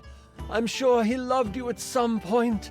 And with a force pulled from deep inside her, a gale wind forces the king onto the pyre. The prince races to his mother's side. The king's screams echo in the space. Until they don't. All that is left are the tears of the cries of a boy, the panting of a mother, and the exhausted sigh you let escape from your lips. With the prince safe, you make your way to Scandleabra together. It is there that you find a member of the butcher block you can trust, vouched for by the prince. The news of the immortal king and his destruction spread. Many begin to question the position of the royal family in their lives and as their rulers. The queen, now free to rule as she pleases, works to make amends with those who have lost their faith in the crown. And you get what was promised to you. You are set up in the royal court. You play for large events and gain fame. But it is more the intimate moments where you are playing your lyre by the fireside with the queen nodding along, and the prince creating lyrics on the fly. Those are the moments you live for. For now, you want for nothing. You are happy. You are well. You are a hero. Thank you for running this beautiful game for us, Chance. Yekaterina will live on in my mind. You were amazing! The way you just... Sorry. I'm just so excited with how much fun we just had. I'm floored by you. Listen, that was pretty much perfect for me. You are pretty much perfect to me. And if you are ever wanting to roleplay again, in any way, let me know. We could move from the character sheets to the, other sheets?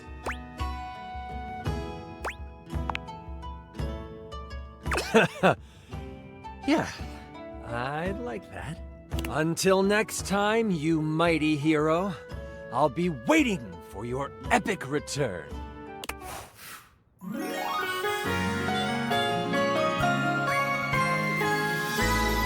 Holy crit! You maxed out our relationship status!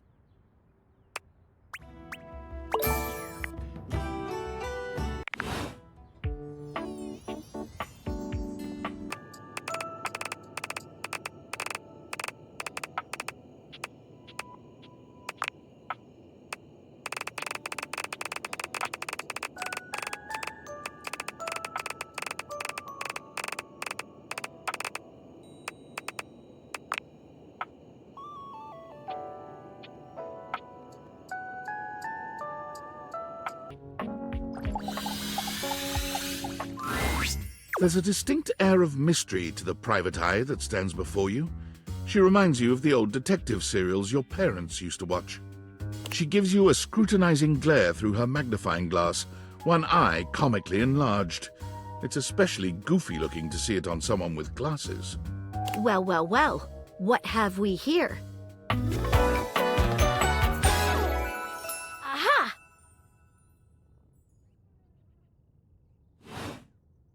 You're not a suspect, are you?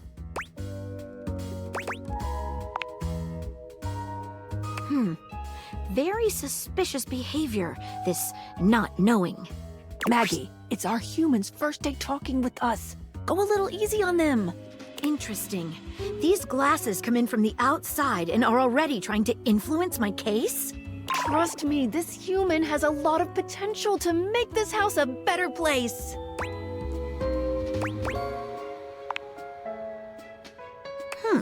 Truthful. Regardless, as you are the human, I should give you a way to track down all the suspects yourself to keep you on my side, hopefully. I call this feature Rumors. It's installed on your phone. Ooh, that tickles. Unlike Skylar's Datadex that gives you the lowdown on those you've already met, Rumors tracks clues you've been given to locate all the pesky, hidden objects that are tricky to find. It's good for rounding up suspects, tracking down evidence, and getting a sense of the household scuttlebutt. It'll be tough, but worth it. The more you find, the better your specs will be. Take a look at Rumors in your phone. It'll help you find your way to your last dateable for today. Good luck, Gumshoe.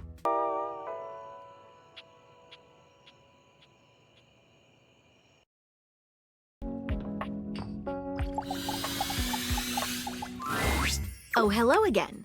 Come for more rumors? Looking for more suspects? You and I both never know when another suspect will turn up.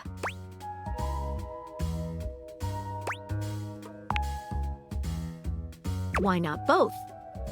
Here are some rumors that I have turned up. Johnny Splash, shower. Location, downstairs bathroom. Winnifred water heater, location, office closet. Lyric literature, books. Location, anywhere.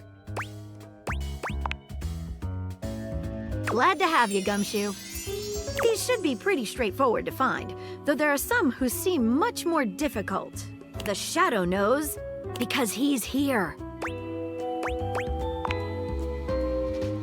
Word on the beat is that he's hiding in a permanent shadow. If you can find one around here, I would investigate. You're welcome, Gumshoe. Keep pointing those spectacles at everything you see, and you'll find a whole array of potential suspects at your fingertips. Or eyelids, as it were.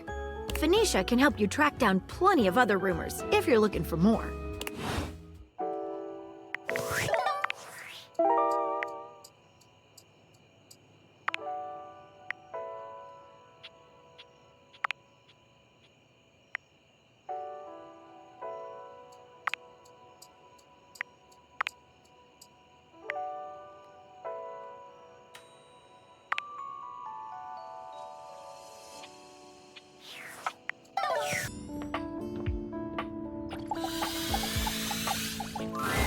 Hello again, suspect. I'm hard at work on my current case. I've been hoping for a breakthrough. Sometimes I get so wrapped up that I start seeing everyone through the lens of a mystery. I am Maggie M. Glassbury at your service. Perhaps you've heard of me? I've acquired a modest reputation as a result of some of my previous work.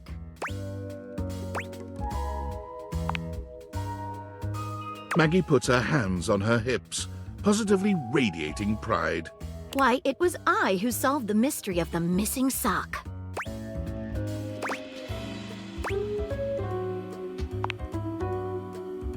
A brief interview with the Stackables and a chat with Dirk was all it took to sort that case out. The sock was in the depths of Harper's hamper. I also cracked the caper of the self-generating dust rabbits. Static electricity. It causes particles to accumulate around pieces of hair. Your hair, to be exact. They form undisturbed, in-dead air pockets. That's why they hang out under the couch.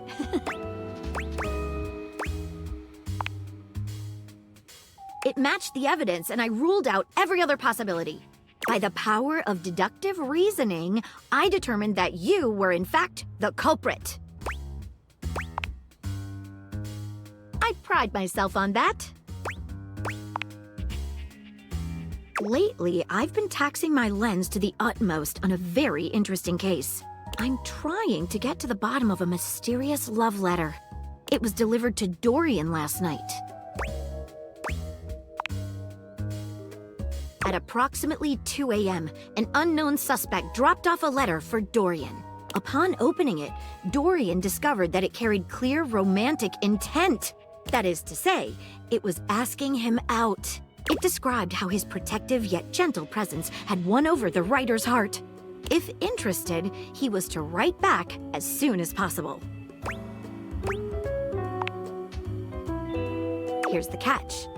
The letter wasn't signed with a name, just a monogram. Though he might be hesitant to admit it, Dorian was quite taken by the letter.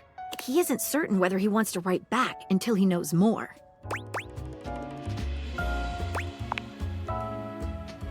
You would?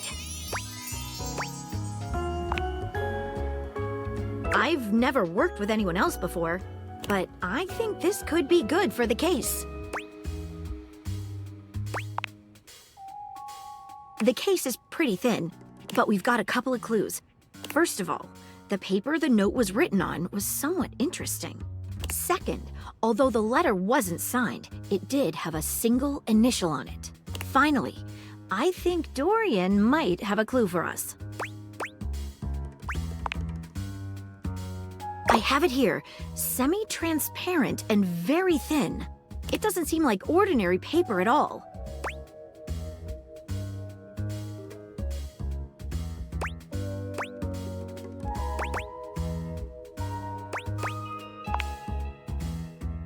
She dips a corner of the paper into a small glass of water.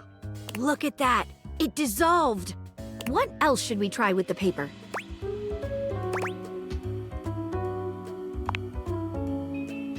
She focuses a magnifying glass on the paper for a few moments, stopping immediately when it begins to smoke and catch fire. Yikes! It's definitely flammable. Does seem to burn slightly slower than normal paper, though. What else should we try with the paper? Taste it? If you say so. She carefully dabs a corner of the paper against her tongue. How interesting. It's edible and tastes slightly starchy. What else should we try with the paper? She gives the paper a careful test snip. Cuts just like normal. What else should we try with the paper? What should we look at next? A stylized letter M.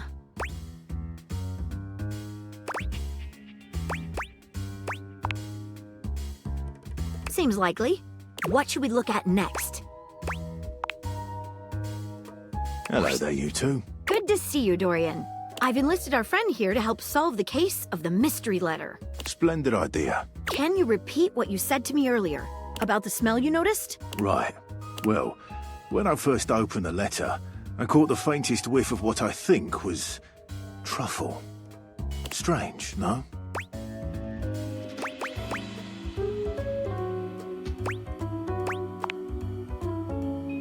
Good luck. Let me know if you happen to figure out who it was from. I'm not one for love, but I am one for truffles. And friendship. What should we look at next? I've narrowed it down to 4 suspects. Penelope, Mitchell Lynn, Matteo Monta, and Freddie Yeti. Who do you think it was?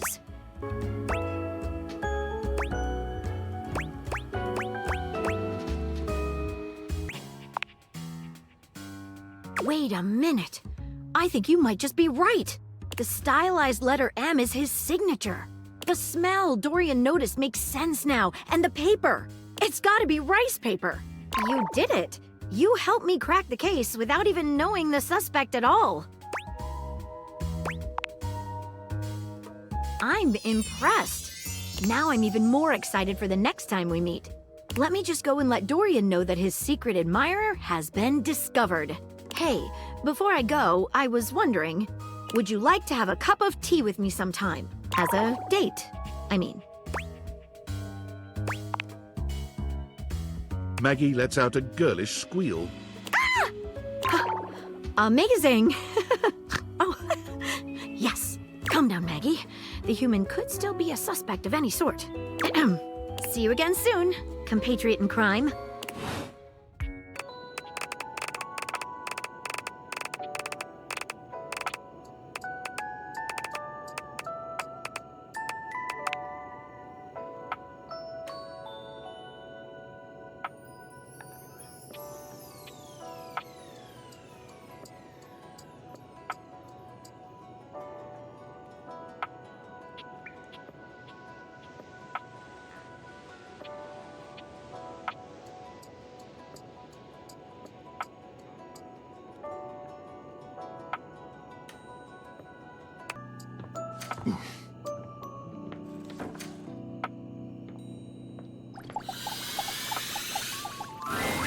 Normally, you try to avoid dealing with your water heater.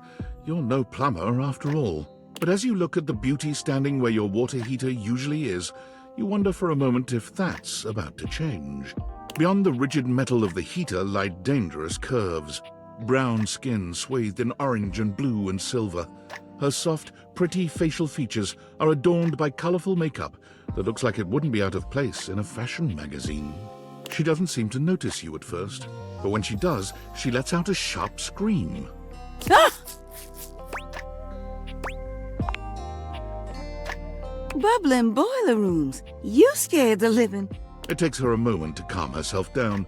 She fans at her face with her hands, exhaling loudly. Got me flustered is all. I wasn't expecting any visitors. Last folks who lived here only came down when the pilot light was out, which wasn't often. See, I'm made of the good stuff. Southern made and made to last.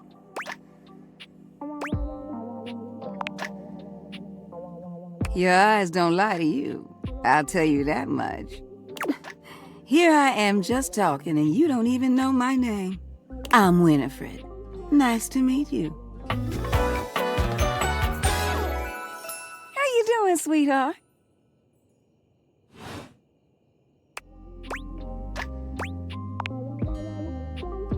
It's a pleasure. I'm not sure how much more talking I can do right now. I got work to take care of. Did you just ask your water heater what she does?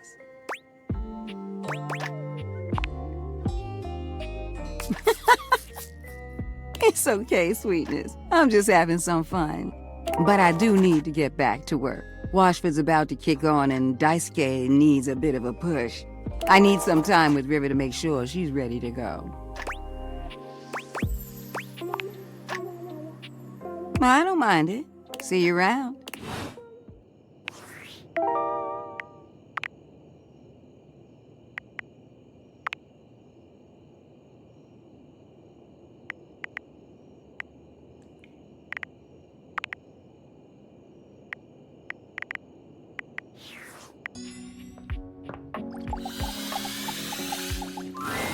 There you are, sweetness. I was just thinking about you. I told you to swing by, and I was wondering if you were gonna. I'm glad you did, because I just finished a shift. I have some time to spare if you want to talk some. Depends on how up and about you are, really. The more you do, the more I gotta do.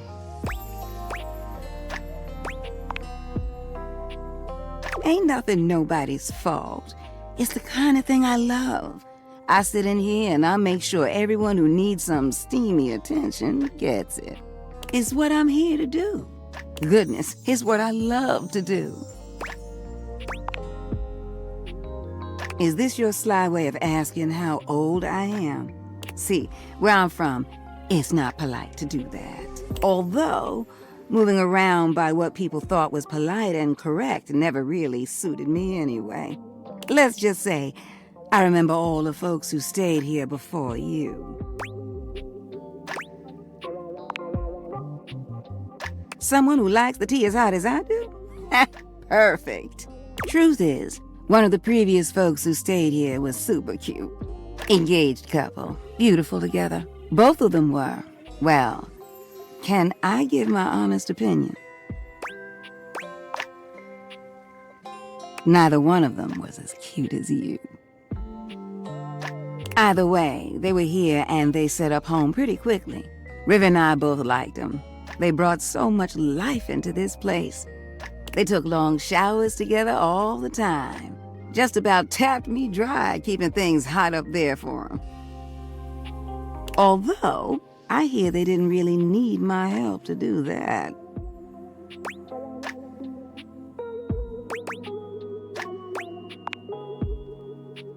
Oh yeah, you picking up what I'm saying. But they used to throw these big parties too. Family was always over, and every now and then, they had this little kid who would come play hide and seek.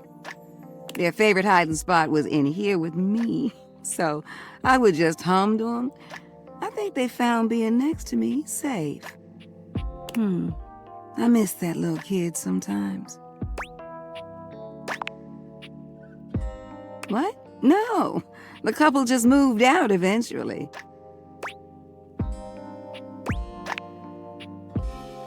Now, when did this story become about me?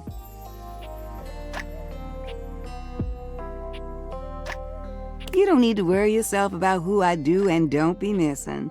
The past is the past, sweetheart. I don't live in that place.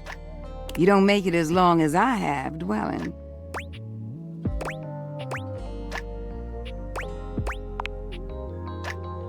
There's a difference between knowing your history and living in it. Besides, you saying you didn't like my story? Well, good. I enjoyed telling it. Which reminds me of this one time where... No, you know what? I'ma wait for that one. You want to hear more? You gotta come back. Besides, it's time I check in on my boy Washford. Oh, sweetheart. He is just one of the hunkiest hunks that ever did hunk.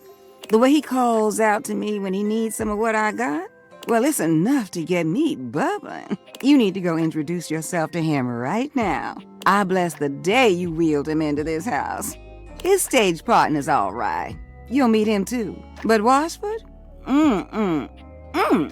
Winnifred fans herself with one hand, beginning to lose herself in her own fantasy. I wouldn't mind going through a couple of cycles with him. Oop! I think I said too much. Well, I think we better wrap this up for now. I got a social call to make. Thank you for listening to me spout about nonsense. But listen, I got more stories for you if you ever want to hear them. I love sharing them with you. I'll see you around, sweetheart.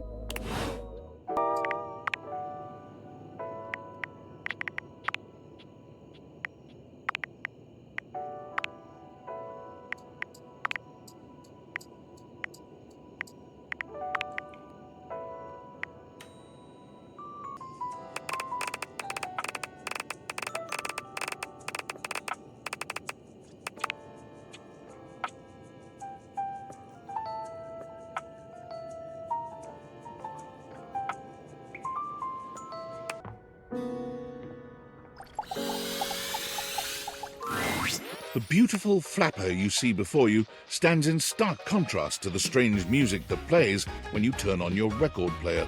Where she seems sweet with an old-world sort of beauty, the music she plays is all kinds of wrong. It skips and goes from too fast to too slow. She dances to it all the same, swinging her arms and legs in time to the herky-jerky rhythm of some ancient record. Well, don't just stand there like a wet blanket. You get a wiggle on. Let's see you dance.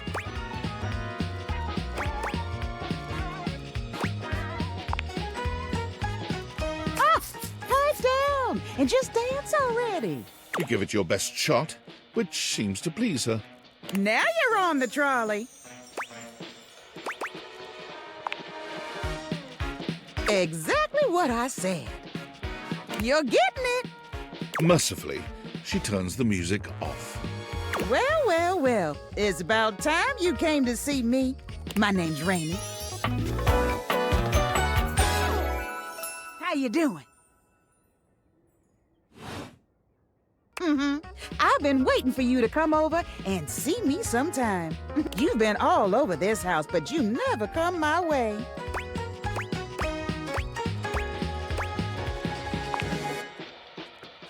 Of course, I still work. I might be an antique, but there's still plenty of life in this old record player. Well, anyway, it is so great to see a new face around here, even if your face ain't exactly new to me. Nobody ever seems to want to hang out anymore. I can't imagine why. I used to be the belle of the ball. Everyone was so happy to see me at a party. Now it's always just me and my records.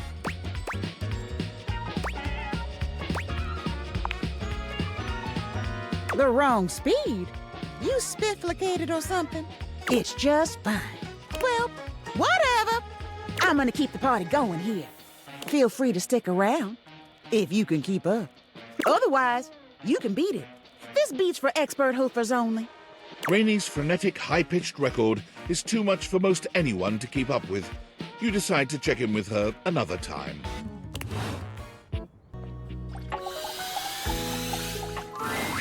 Rainey is in her own world once again, jamming out to a record so unpleasantly high-pitched and sped up, you're amazed no one has come by to complain.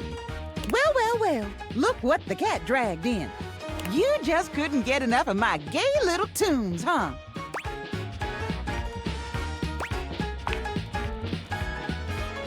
Yeah. Ain't nothing else like it. This house is full of wet blankets, man. I can't believe I'm here cutting the rug all by my lonesome. Time was, I'd be surrounded by sheiks and shebas all dolled up and ready to dance the night away. But I can't dwell on that. I can shimmy and shake just fine all by myself. Rainey turns away from you, dancing to her own heart's content without a care in the world. She ignores you entirely, jamming out to her unpleasantly sped-up music. And then, with no warning or fanfare, the music stops with an unpleasant scratch. Enough! The needle of Rainey's record player is clutched in the hands of the perfectly coiffed and powdered Scandleabra. He somehow manages to look both put out and flirtatious all at once. He leers at the two of you, an artificial smile plastered to his pale face. Hey, what gives? I am trying to work on my love poetry. Normally, it would be effortless for an artist of my caliber. But your disgusting chaos noise is filling the house and pushing all the meter out of my mind. Either shut it off, or give me a little kiss.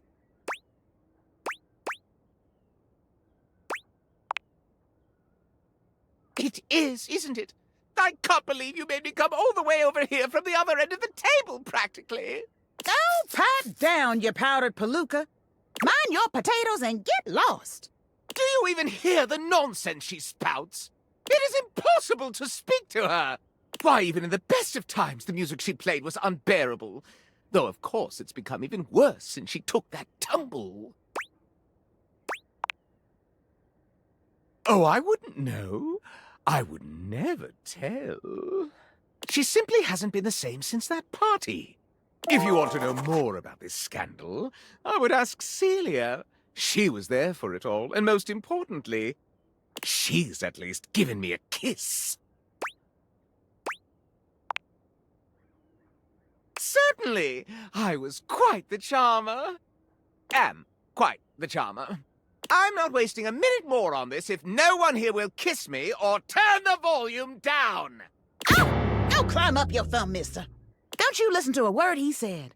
I'm fine, and I've always been fine. I'm still hitting on all 8. But whatever. If that goofy guy is going to come back here and bump his gums every time I start having a little fun, I'll just dance here all by my lonesome to the music in my head. And dance she does, in complete silence. Sometimes she hums a little, but even her humming has the same strange speed and pitch to it. Perhaps speaking to Celia might help you clear all this up.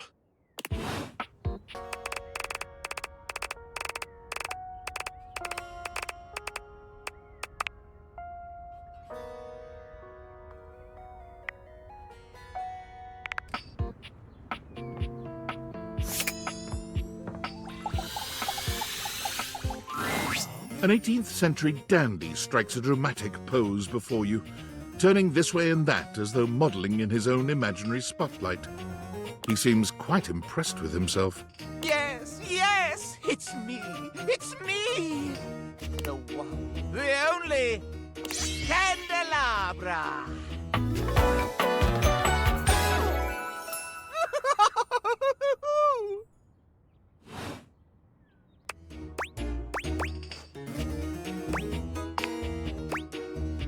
I'm the one, the only.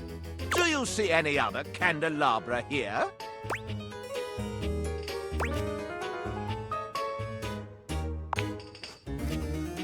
Ah, yes, keys. Sadly, she seems to be scandal-proof, that one. My little wicks would have made certain of it. My lovely lads, my flames, my sentinels. They travel around the homestead and find out all the lovely lies they all speak. Oh, no, it's merely a turn of phrase. I mostly just raise my voice. Any good scandals going on over there in the kitchen? There's that candle man. They can be quite rude at times, but my persistent brightness can illuminate even the best-kept secrets. Some would call me quite the busybody, but I would then call myself a beacon of truth.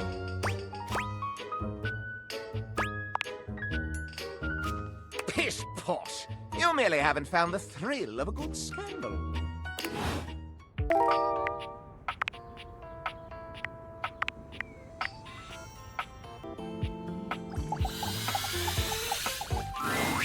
Ah, you have been awfully rude. Trust me, everyone knows about that now. Everybody. And you return. Like me, your curiosity for scandal keeps you coming back for more. So, I will allow you another chance. Would you like to hear the latest gossip? That's the spirit. Well, scandal time! This housedom, while it may appear peaceful from the outside, in fact harbors a hotbed of scandal from the inside. For example, did you know that the previously paired aerialists, Washford and Drysdale, are no longer speaking to each other? Next! Were you aware that known vagabond Bobby Pin is on the loose once more? Can you imagine the heist they are planning? Can you imagine the romantic dalliances as they make their way through the house?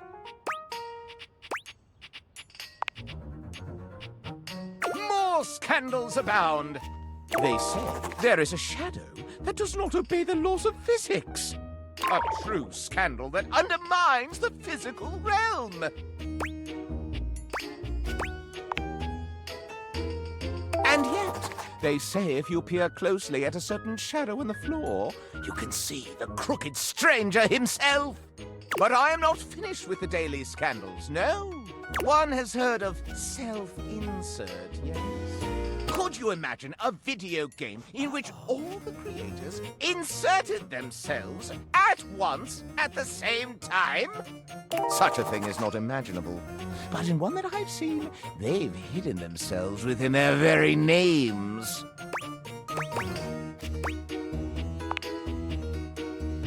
Oh, yes, indeed. Critics hate that sort of self-referential garbage. Very well. One last scandal. There's no possibility you've heard of it. Long ago, a relic was stolen from an island nation, brought to these shores, and hidden underneath this house in a box. Surely you haven't heard this yet. No matter. That is more scandal than your puny pate can handle. I will teach you the ways of the Scandleabra soon now.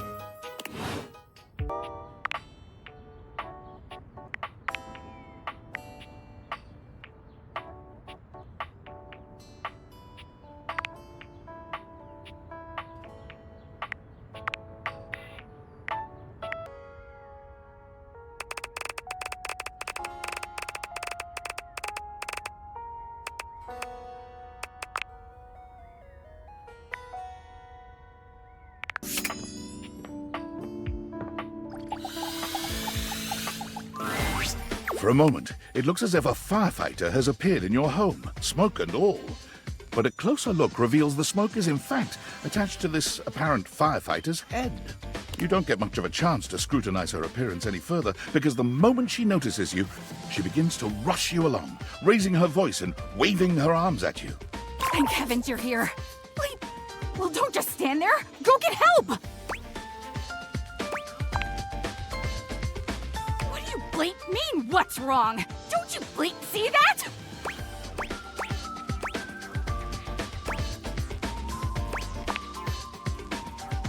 All that smoke! It's everywhere! And where there's smoke, there's bleat fire!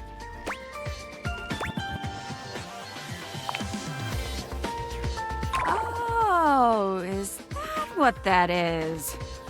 Whoops. Guess I might be a little jumpy today. Bleep!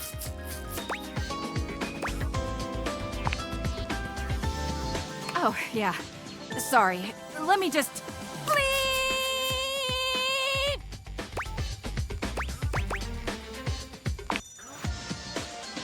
Eve!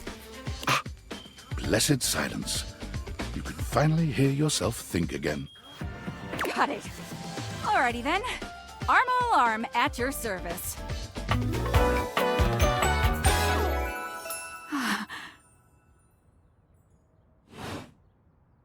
Oh, I'm getting a reading. It's a secret feature.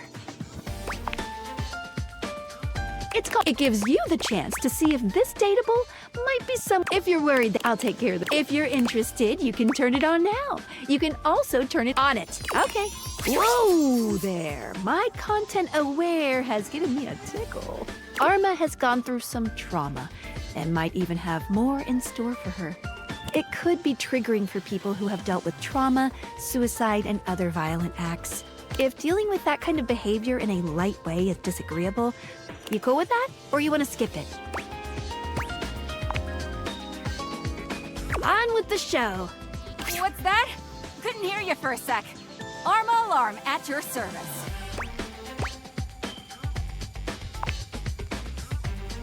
You too. So, what brings you around here? Oh yeah, that's part of my job. You see, I'm here to protect the house from fire. Take a look around you, at everything you love.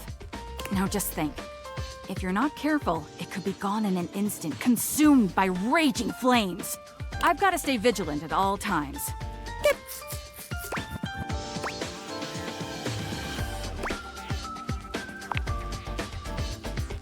What was what? No idea what you're talking about.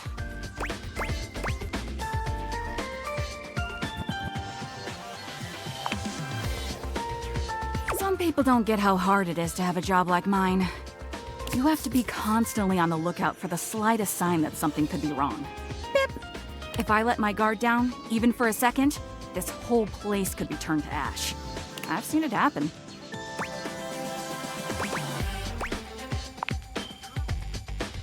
I appreciate that. It's a tough job, but I feel like it was what I was born to do. Anyhow, I ought to get back to it. Pip! Come on back soon and maybe we can do something together. You take your leave.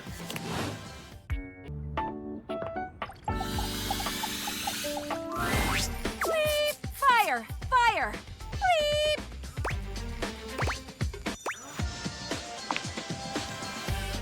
We need to go get help. Bleep!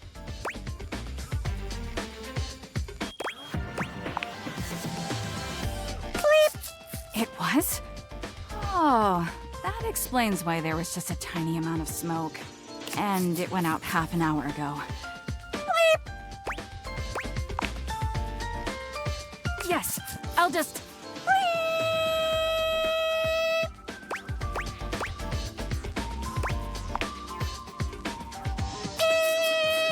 That should do it.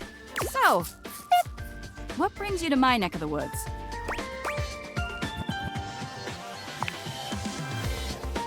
What sound? I don't hear a sound. Beep. I feel great.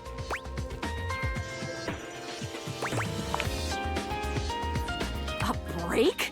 I don't take breaks. I can't take breaks. If I take a break, everyone will die. You don't know what you're talking about. Now, if you'll excuse me, I've got a very important job to do.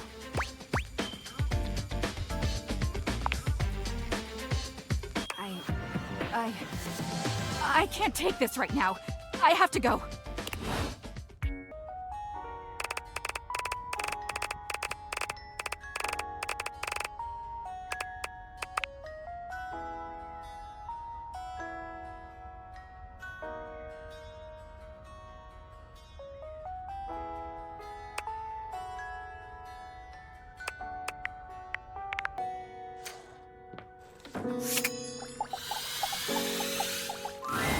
The way to the bedroom is through me. Unless you were completely barking and went the long way through the gymnasium, bathroom doors, and then here. Dorian makes a sound rather like a robot attempting to imitate human laughter. Ha ha! The very thought of it makes me crack up.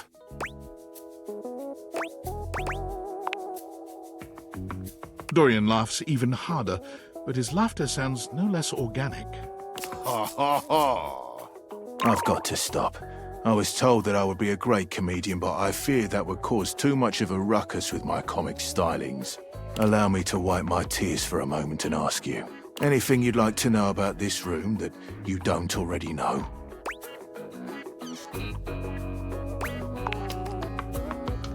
If you haven't met her, Diana the Diary is a little hard to spot. She might look like any old book, but she's one that you authored. You can find her on the dresser. Please do. She might be in need of some help from what I've been hearing. What can I do for you? Totally normal lighting now. Well, I wouldn't recommend speaking to the dresser. That one's a little, off. What can I do for you? Enjoy.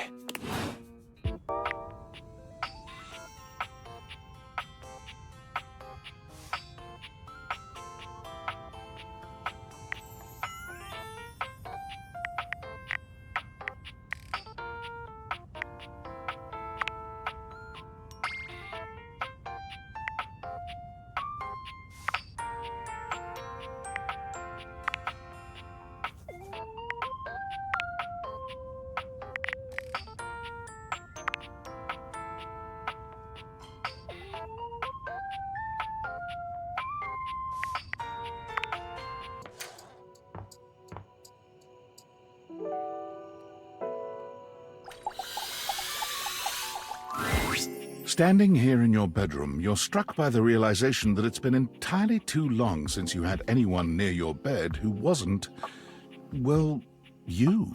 How strange, then, that the beauty standing before you feels so familiar, even though you're certain you've never seen her in your life.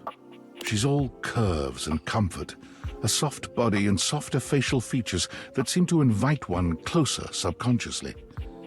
She's positively enchanting. Hey there, stranger.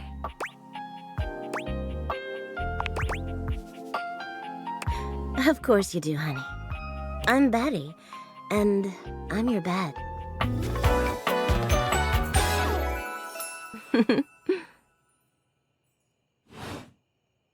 We've been sleeping together so many years, it would be a little weird if you didn't know me, don't you think?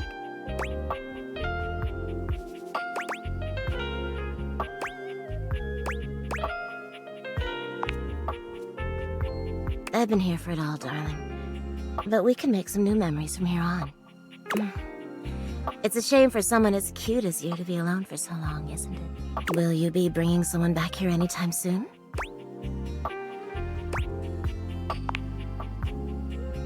Don't you worry. I have a strong feeling that'll be changing soon. Oh, by the way, Skylar told me everything. But don't you worry, I might be here now, but you can still sleep in your bed just like you always do. You can choose to talk to me or not, but I do hope you'll come talk to me. It'd be nice to finally get to know each other.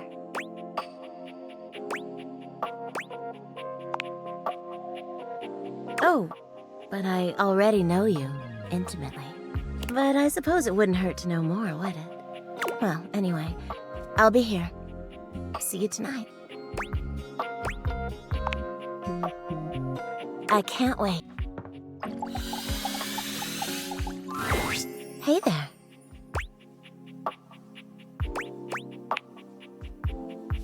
Oh, nothing really. It's just... You were very animated last night. Hang on! My content aware is going off. Betty is a real sensual being. Talking to her is going to get pretty intensely spicy. You cool with that? Or you want to skip it? Carry on, then. You seemed quite happy about something. I wonder what sort of dream you were having.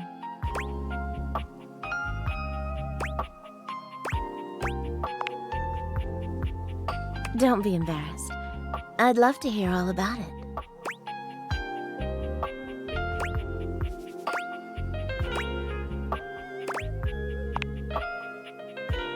David Most?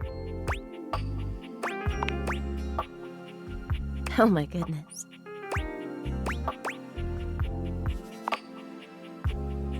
Did you do it?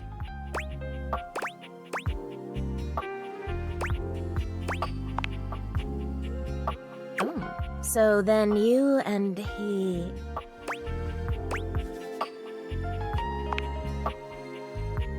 Wow. It sounds pretty hot if I'm being honest. I don't. But power disparities, something about that has always been deeply sexy to me. You're lucky to have such fun and sexy dreams. I can't say I've been so blessed. Not for a while now. I haven't slept well for years now, to tell the truth. But it's not something I want you to worry about, all right? All I care about is knowing you're sleeping soundly. I just want you to be comfortable and happy when you're with me. I hope you're satisfied. I'm so happy to hear that. I could talk to you for hours, but I'm sure I've taken up enough of your time. Well, here's to pleasant dreams for both of us tonight.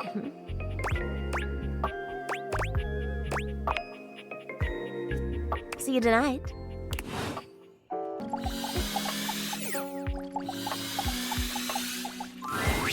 Betty reclines luxuriously on the bed when you first see her. Thinking about how your bed can be lying on the bed makes your brain start to short-circuit, but some way or another, it's happening. She looks effortlessly comfortable and luxurious, but her expression is more pensive than anything. She smiles when she sees you, sitting up and patting the blanket next to her. I was just thinking about you. Were your ears ringing?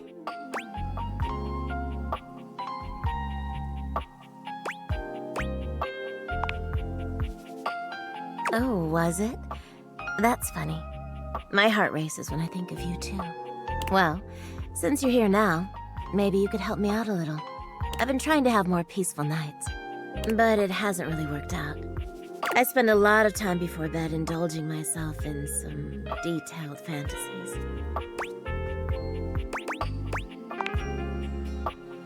I have this crush who doesn't seem to notice me. Sometimes we're so close I could just reach out and kiss them, but nothing ever happens.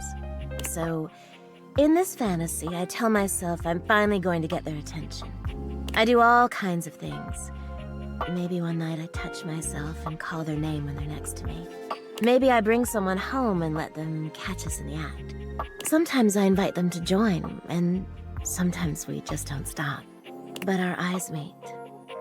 And they know that when I'm gasping and moaning someone else's name, what I really want is to say theirs. To let the entire house know who it is that has me so worked up.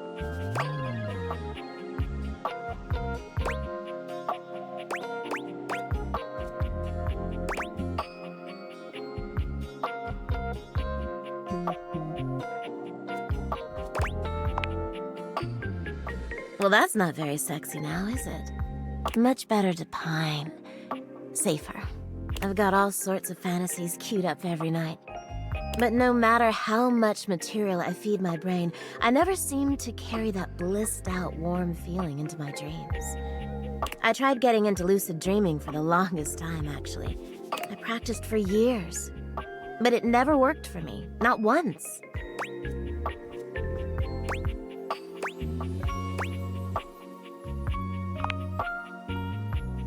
It is, isn't it? But I guess it isn't necessarily a fix for my problem. Just would have been nice to have that in my pocket for when my dreams turn dark. Well, my lucid dreaming attempts are long behind me now. I do wish I could get a little peace at night, that's all.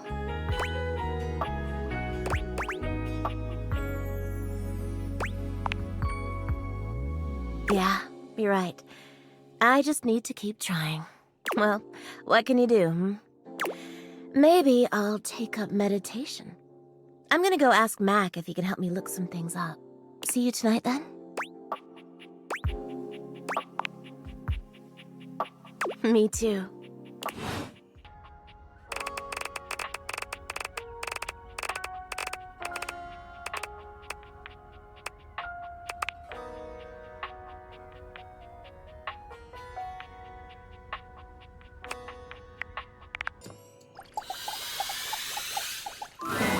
A strange figure stands before you, a whirlwind of conflicting energies and vibes.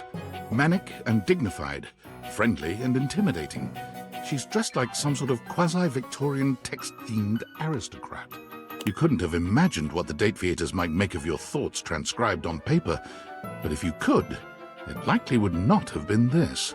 As you approach her, she launches right into what feels like the middle of a one-sided conversation. Why do you ask?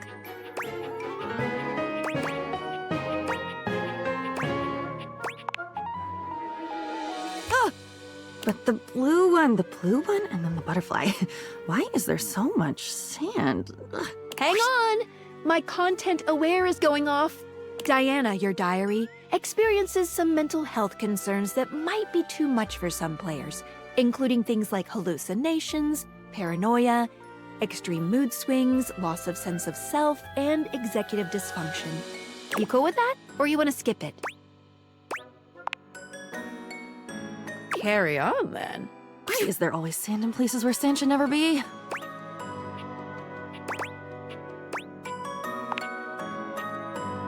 Into it, out of it. It's all the same. Into one thing is out of another, and on until you're dizzy and there's nobody to catch you because the basketball game started late.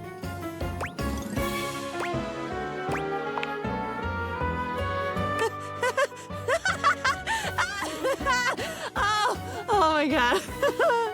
I've been falling. I fall so much. I can't even remember the last time I landed. It's all falling. But you said already that you'd be there. Wasn't that you? At the Italian place that Saturday in New York? Wasn't that you? It should have been. Tomatoes. Yes. Come back when you've had enough tomatoes.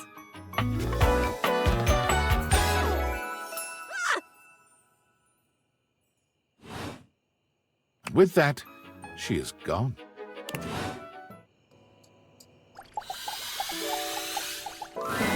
Diana is fully absorbed in her own endless monologue when you find her again. Round and round the mulberry tree, round and round the mulberry tree. I ate a mulberry once. Actually, I had them dried in a trail mix with cashews and some cousin to chocolate. But then I bought the trail mix at a different store and I chomped down and there was glass in it. Glass falling out of my mouth. Have you ever chewed on glass? Finally, her gaze darts over to you. It appears you finally caught her notice. Oh, there's you there now. Oh, are you there? Is that you?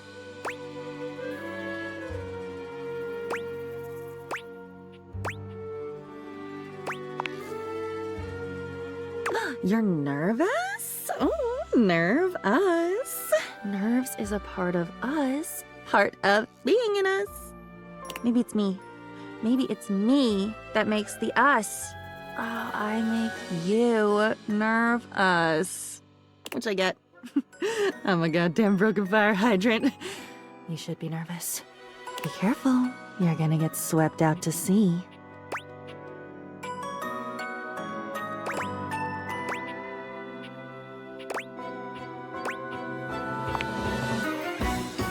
Huzzah!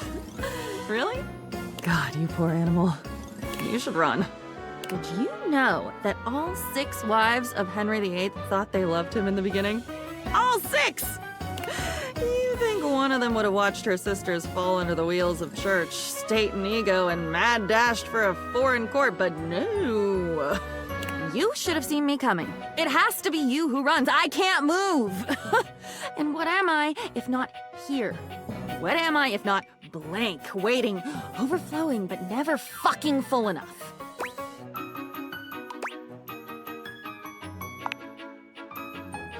I'm getting tired. Do you ever have that? Where you get so tired you think, maybe soon you'll stop caring enough to keep your heart beating.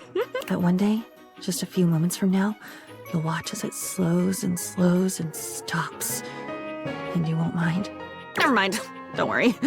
For some reason, I always say things like that after I've said something true. I really hated that teacher.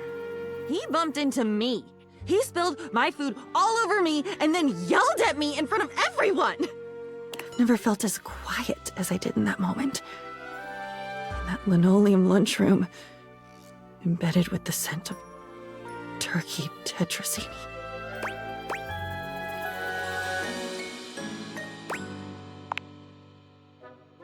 For the first time since you met her, Diana's manic energy quiets. Just a moment.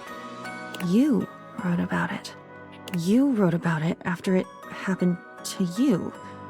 In high school. You were in the lunchroom too? In the basement?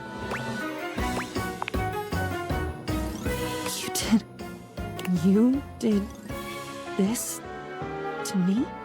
You put that in me? You put that story, that memory. Wait, I'm not that story. That story has been eating away at me, you know, like bleaching coral. Why did you? Why would you? Because I am not you.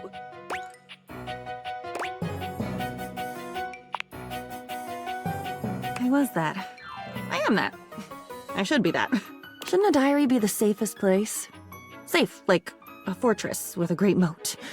Safe, keeping everyone out, so nobody can hear my screams from the inside. I'm shouting, I'm bleeding, I'm leaking. And I don't recognize what should be my own blood. Yes, tell me, tell me! Oh, I feel like I'm nothing if you don't tell me. And then I'm nothing when you do because I don't get to keep any of it. But I'd never tell, I promise. I promise I'd never mean to.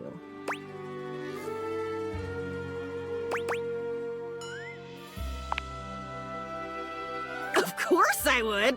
Oh my god. I would try to dam up my mouth, but my apologies for talking would come right out with the rest of it. But I'd be so sorry. I am so sorry. Doesn't that count?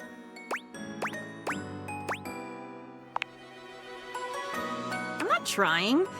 If I was really trying, I wouldn't be this way. If I had willpower, if I really cared, wouldn't I be better? must be me being screwed up. There's nobody else here. There's nobody. It's just me. It has to be me. I should be better. You should go. Or I should go. One of us should. And hurry. Once you're at the bottom of the rabbit hole, the lights just get dimmer and then they die. Of course you've been down. Where do you think I learned how to do it? You should be scared. I'm scared. Let's be scared. Quickly, quickly! The wind is picking up now.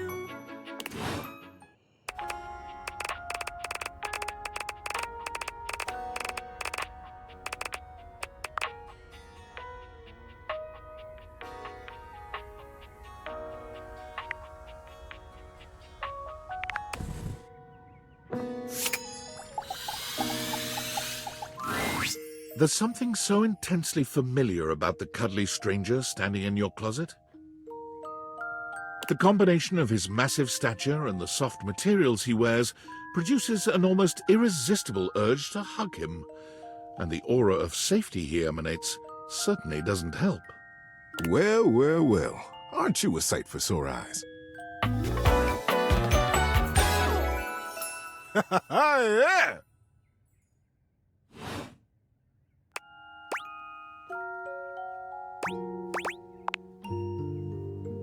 Sure you are.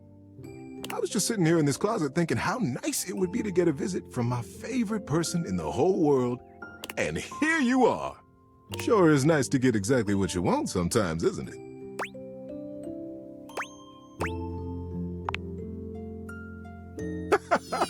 Of course you are. Didn't you know? It brightens my day just to know you're in the house. I feel like we haven't talked in a while, though. Feels like I've been alone in the closet for a long time. It sure is nice to see you. Tell me, what brought you around to see me?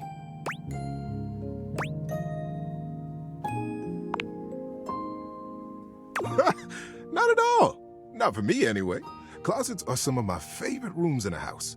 Get a good cozy blanket, a candle, and close that door, and you've got a perfect little cocoon. A little nest of peace and safety. You're welcome to share mine, or we can sit on the bed and talk. I'm comfortable in either place. And no matter where I am, I'll always be happy to be with you. I'll leave it up to you. Where should I go?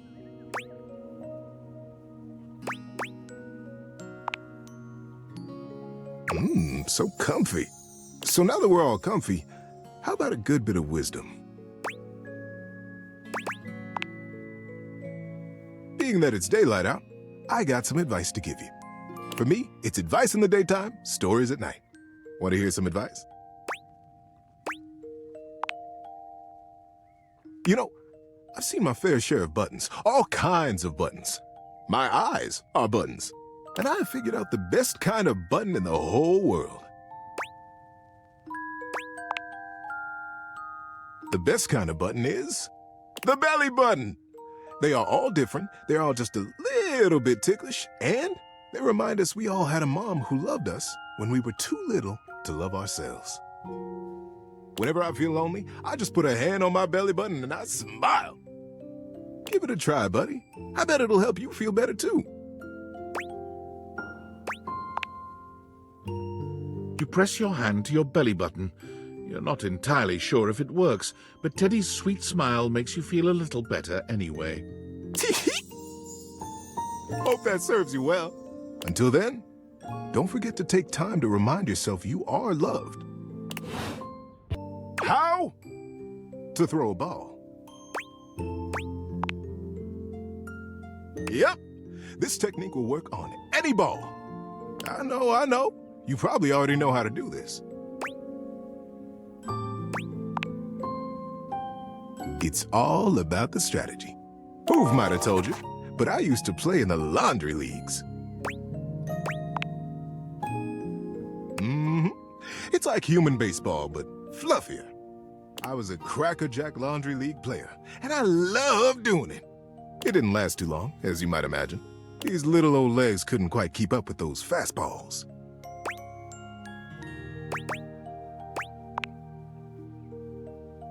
Oh, thanks. I wasn't fishing, but I'll take the bait. But on to the best way to throw a ball. Have it in your hand. Look where you want it to go. Believe in yourself. Throw as hard as you can. And don't forget to let go when it's time. Believe it or not, this is good advice for a lot of different things in life.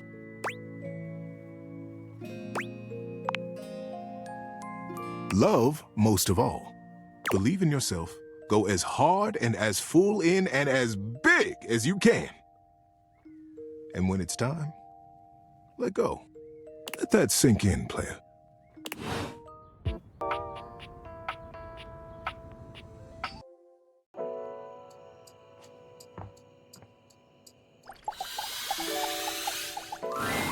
Oh, this one. This is the biggie, buddy. It's a good one. The Great Constructing of Beaver Proudtail. It was very early in the morning, one cold and foggy day, a very long time ago. Young Beaver Proudtail was walking quietly and efficiently through the dugout tunnels of his den, his trusty stick tucked confidently under one arm. It was at this time every morning that the young beaver made his rounds, through the whole den where his colony lived, and then up and out the riverbank, where the world he knew, the world he vigilantly protected, met the strangeness of outside. His large tail balanced him expertly as he climbed the long entrance tunnel to the surface, occasionally using his dignified stick in an undignified manner to scramble up the pathway. As he heaved himself out onto the bank of the river, Beaver's attentiveness grew even more acute. It was dangerous to be outside alone. The Great War with the colony across the river had been going on for as long as he could remember, and a fair bit of time beyond that. It seemed like there had always been the war. He couldn't remember any outright battles or even any scrappy skirmishes, but they were definitely at war. He was sure of it. For a moment, he almost asked himself what the war was even about. But he forgot to finish the question. He was very young, after all, and what did it matter? The colony was on the other side of the river, and beavers didn't even cross rivers. He smartly tucked his stick back under his arm and began his patrol. So many steps this way, a scrutinizing scan, and so many steps back. But today, something was different. On the other bank of the river, through the fog, he heard the distinctive sounds of battle. "On guard, ye scum-footed knave!" the voice cried. "Defy me at your peril!" The sounds of the wood clanging against wood echoed through the fog. Hey-ya! Pow! Bing, bang, boom!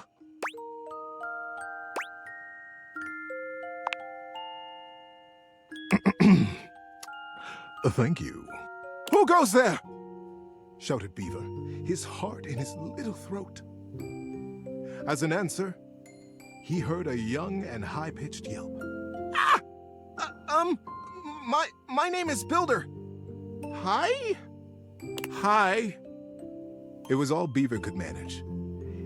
He was talking to another creature, a stranger, and a stranger from across the river at that. How many times had the Colony Council, the Denizen, warned him about the dangers of this? It was strictly against the rules. And Beaver had always followed the rules. Hi! The voice came careening back across the water. What's your name? Beaver heaved a deep breath. Whoever this builder was, Beaver was not going to be shown less brave than he. I'm Beaver. Beaver Proudtail. Well, hello, Beaver Patton. Builder Jumpfoot's my name. I'm playing at war. Want to join me? I most certainly do not, cried Beaver. Playing at war? War is serious business, not for playing. My colony is in a war right now, and I'm going to be a general when I grow up. I'm going to win that war. You'll see. Oh, gosh, sighed Builder. I sure hope you do. My colony is in a war too, and I'm so tired of it. That's why I made it a game. Games are so much less boring than warring all the time. The pieces began rapidly whirling around in Beaver's mind. Builder's colony. He's at war too. Right across the river.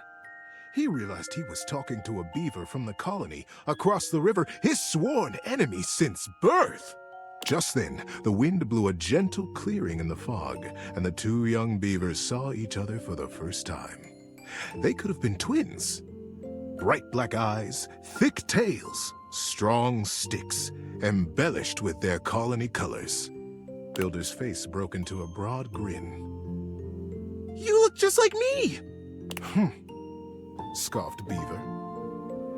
I'd say you look just like me! Builder laughed. The two regarded each other in amazement for another moment. It was the first time either of them had seen a denizen from the other colony. Builder leaned down and hefted up a perfect pebble from the riverside. Not too big, not too small. He tossed it up. With perfect timing, he swung his stick easily, and Beaver heard it crack as it met the pebble in midair and sent it winging across the water. Instinctively, Beaver reached out and caught it in his paw.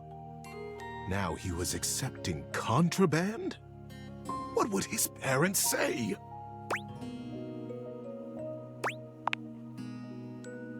But, upon inspection, the pebble was quite beautiful. It had a single bold red stripe around it, and it was wet from the riverside mud. His young mind decided that he would keep it. He would keep it a secret, of course, and that was all right. The denizen didn't have to know everything. The clearing and the fog began to fill with thickened air. He looked up, suddenly anxious to lose his new friend. Friend? Huh. How quickly that had happened.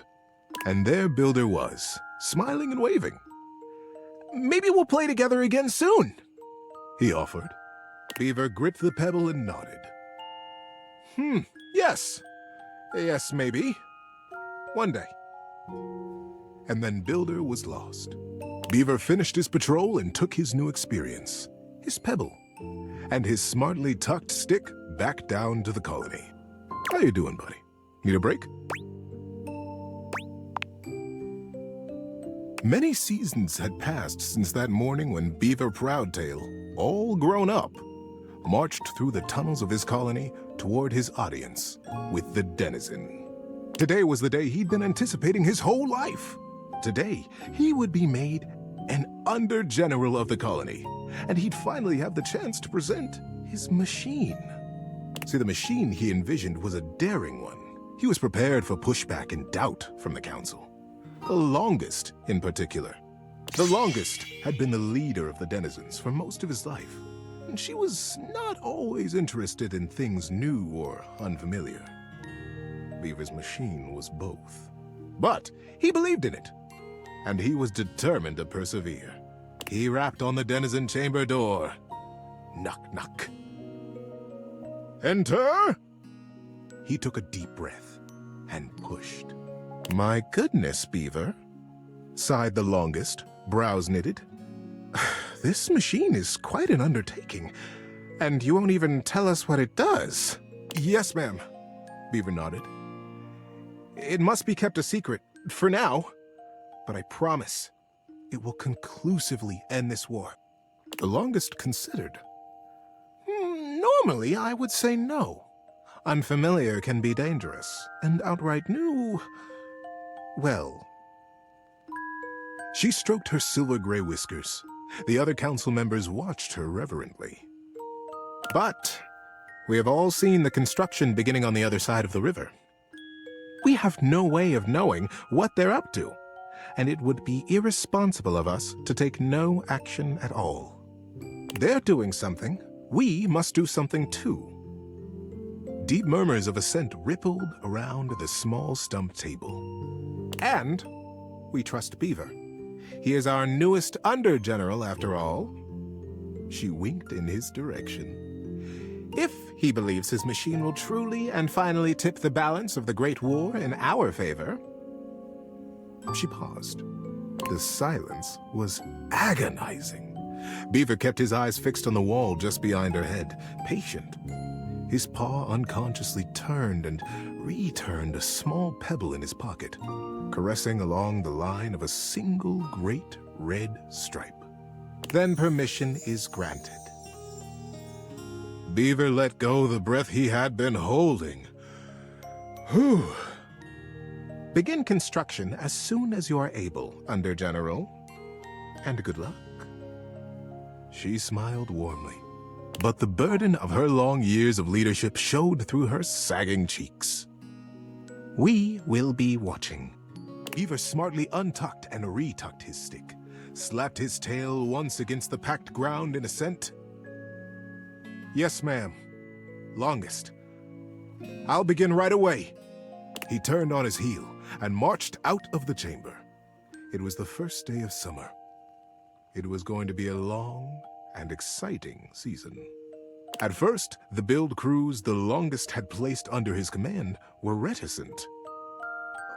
What are we building? They would complain. What does it do? When Beaver said nothing and admonished them to follow instructions, their eyes flickered nervously to the building across the river. Maybe it's something to help us fish the river, Corinth Blue Eye speculated. Did you hear? Denny Strongpaw almost got swept away yesterday. And his whole crew. He did? But Denny's the strongest fisher we have. Shelby Tunneler sighed. Ah, this river. It's so fast. Yes, yes, retorted Madden Sharptooth. But fishing will not win us the war. We must focus on the war. And the others agreed and went back to their building. Sometimes the Longest would come to check on the machine, casting her critical eye over every joint and pillar. Most often, she went back below with hardly a word to Beaver, appraising, wearing her doubt like a shawl. But as the summer season progressed, the mood began to shift. Crews would show up to their duties early. They smiled more. They stood up straighter when Beaver came by them or looked to them for progress. The machine, whatever it was taking shape, and its scale was impressive. It looked angry. It looked like the great weapon they all hoped and prayed it was. The crews began comparing their machine to the thing on the other side of the river. They even began trading barbs and joked with the beavers working on the other side. They pushed and prodded about who would finish their project first. Ours is a ship to go to the sky, and from there, we'll drop stars on you, and we'll win the war. Ha! Would come the reply. Ours is a wooden dragon, who lives under the water, who can take us safely across this speeding river, and we'll come upon you unexpectedly, and we'll win the war. Days were marked now by hard work, and the sounds of challenge ricocheting across the water. Beaver, said the Longest as she held onto his arm one day late into the summer sun, I don't need to tell you. The whole colony speaks of nothing but your machine. They are all so proud of you. Beaver nodded solemnly. Thank you, ma'am. But the season draws on. You must finish before the rains come. And then you'll have to finally tell us what this is that you've created. Beaver's paw found the lucky pebble in his pocket. Yes, ma'am, we will be done. And I will test it, and you will watch. You'll see the destruction of our enemy. The Longest squeezed his arm affectionately, and together they looked out over the setting sun and the water. How you doing, buddy? Need a break? And then the day came. The crew stood around the great machine, eyeing with wonder the marvel that they had built. A few beaver folk noticed how similar theirs looked to the one across the river. But that was okay, they reasoned. They had been built facing each other after all. Beaver Proudtail strode up to the front of his machine. With his well-worn stick and his powerful bearing, he cut quite a figure. Corinth Blue Eye and Shelby Tunneler stood just behind him, awaiting their orders. All right, Corinth. Beaver turned to face them. Do you have the rope? Yes, sir. Corinth turned to Shelby, who produced the end of a long length of woven rope from a basket in the base of the machine. Time to get me up there then. With the end of the rope tied around his waist, Beaver climbed up to what looked like a large square of woven netting, pulled tightly back from its center by a thick cable. The cable was held by 4 whole crews of beaver folk, straining against the resistance of the net. The longest stood back at a safe distance, her shawl wrapped tightly around her shoulders to ward off the early autumn chill. Beaver settled himself right in the middle of the netting, at the last moment shaking his head in sudden memory. "Here," he said to Shelby, and handed her his precious stick. "I'll be back for this." "Back?" queried Shelby. "Ready, crews!" shouted Beaver. "Ready, under general!" came the chorused reply. "And loose!" At their cue, the crews simultaneously released their hold on the cabling, and the netting rocketed forward, launching Beaver Proudtail out into the air.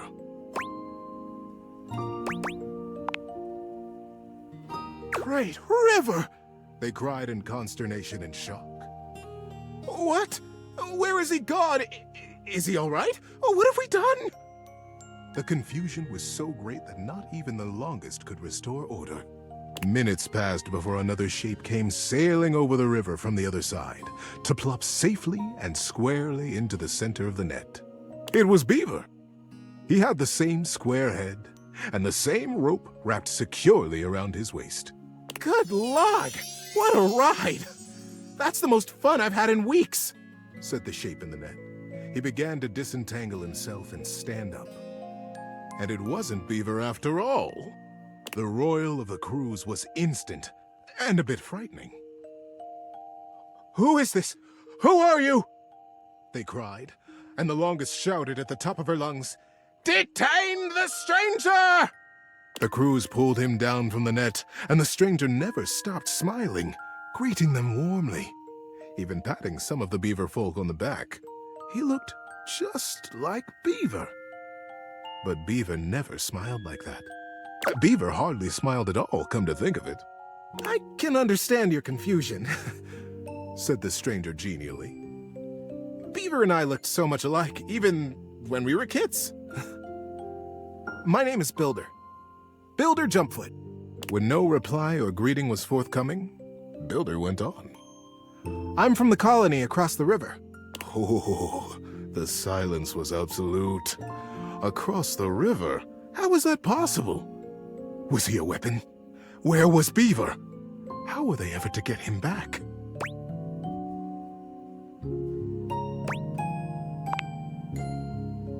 Builder just smiled, absolutely at his ease, seemingly pleased as punch to be among all these new friends. And into this silence sailed the figure of Beaver, a new rope tied around his waist. There were now 3 lines of thick rope across the river. Beaver landed expertly in the center of the net, untied his waist rope, and climbed down. "You are Builder?" Beaver reached out his paw to the stranger. "And you could only be Beaver!" the stranger exclaimed, gripping that paw warmly with his own. "I am Builder indeed, and it has been the dream of my life to finally meet you like this, in the daylight, on the same soil." "Mine as well, my friend." Beaver, for the first time in his life, allowed himself a great, eye-crinkling smile. "I almost can't believe it worked." "Now, wait just a minute," trilled the longest, making her slow path down to the machine. "What on Riverbank is happening here? We are at war, Beaver. And Builder, too. You both should know better. Beaver, you promised us that your machine would win the war, and here you have brought the enemy you promised to destroy right to the mouth of our colony tunnel." Beaver turned to the longest with an open face. "Yes, ma'am, I did. I believe you'll agree, though, that I have won the war. We have all won the war, because the war is over." The longest stared. "The machines that we have built will allow us to become not 2 colonies at war, but a single colony, united. The machines are designed to dam this river, ma'am," offered Builder. I believe you have the same dangers with fishing and swimming that we do. That you have never crossed it? The crews cackled at the absurdity of ever crossing this raging river. We have no need to fight the river now, you see? Builder continued. We sail above it, just as the single pebble did long ago, whispered Beaver. Builder smiled. We have already carried 3 great ropes from side to side between us, and it will be short work to have a whole net built across the river. Once the river is dammed, it will be a still pond, stocked with all the fish we could ever need. Calm enough for us and our kits to play in. We will be a great community. The first colonies to ever cross water. The first ingenious constructors in the history of us. The crews were open-mouthed. Their paws hung still at their sides as they realized the magnitude of what they had accomplished. But would it truly be good, as they said? Who was really to say how this great feat would be remembered? The longest took a deep, rattling breath. I can see why you did not tell us at first, Beaver, the true purpose of your machine. She glanced at him sidelong. I surely would have said no. Nothing this daring has ever even been attempted before, let alone under the mask of subterfuge. Beaver looked up at her, suddenly a very young kid again in his heart. Yes, that is true, ma'am. I have won the war. I have won by making it go away. We have all won it. By making friends out of old enemies. Ma'am. Mother. Do you like it? The longest looked fondly on her son. Her serious and guarded and daring and wonderful son. Yes, child. I have never been more proud of anyone. Builder guffawed and began to dance around, slapping Beaver brazenly and companionably on his back. Beaver stood solemn, quiet, a gentle smile tickling the corners of his mouth, satisfied. It was, as they had promised, quick work to dam the river. Beaver and Builder were excellent guides, and the crew from both sides of the river proved naturally adept and joyous in their work. Before the autumn settled in, a great still pool existed between the two colonies. Kits splashing and playing, and parents fishing safely. Denny Strongpaw, the best fisher in the fast water, turned out to be the best fisher in still water too, much to his delight. And very early each morning, Beaver Proudtail still crept quietly from the colony and performed his morning rounds. He had never missed a day. But now, his favorite part of his patrol was seeing Builder jump foot across the water and batting a very specific, very lucky, red striped pebble back and forth. That's just it. Thanks for listening all the way through. Good night, buddy.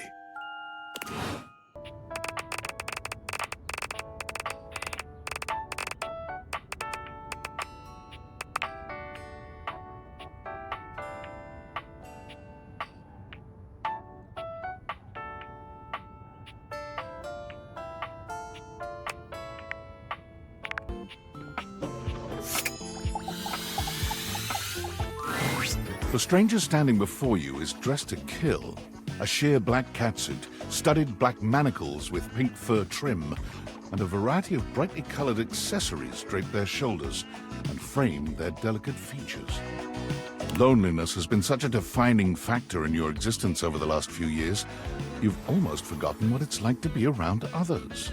You've certainly forgotten what it's like to be around someone like this. You almost feel as if you've stepped into a sex shop. Oh, I'm getting a reading. It's a secret feature. It's called It Gives You the Chance to See If This Dateable Might Be So. If you're I'll take care. If you're interested, you can turn it on now. You can also turn on it. Okay, back to it. Okay. So, that little bag that's in the dresser next to your bed? They're sex toys. Toys? Pleasure is not a game, darling. But at least you didn't call me a marital aid. Ben-Hwa is gonna have some pretty choice dialogue and themes. They're adults only. You want to skip me? That's fine. I can have plenty of fun all by myself.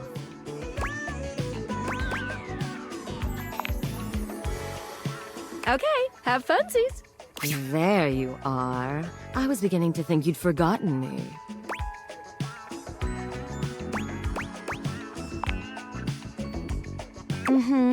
Cute. I'm Ben-Hwa, your partner in pleasure.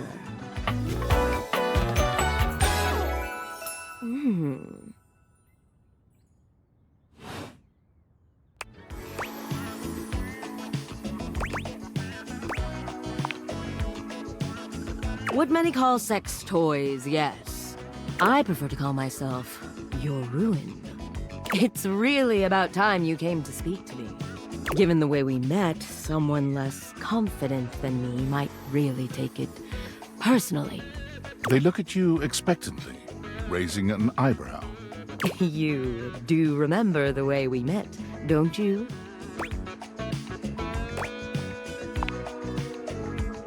The words gag gift make their cool expression crack for just a moment. Ah, yes. There it is. Gag gift. They look absolutely disgusted. The only way to strip the word gag of all its appeal. Some friend of yours thought they were hilarious. You moved into this house and your friend brought you a big box. You opened it up to find... what else? A smaller box. You opened that to find another small box. And so on and so forth. So funny. Eventually, you got to the smallest box, and there I was, a bright-eyed virgin, yours for the taking. But there's still time to rectify that. After all, you're here, I'm here, and I know you have nothing but time. So how about it? Me and you and mind-bending, earth-shattering pleasure?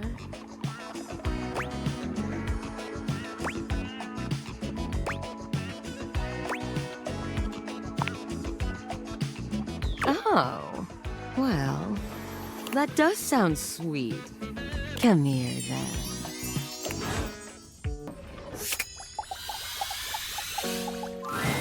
Ben-Hwa is in a graceful split on the ground, bending forward so that their nose touches their knee. They smile when they see you. They take their sweet time getting up.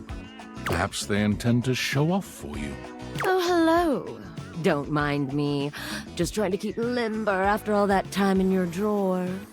I'm glad you came to see me. I thought of a wonderful way for us to get to know each other better. Aside from the obvious and surefire method, sex.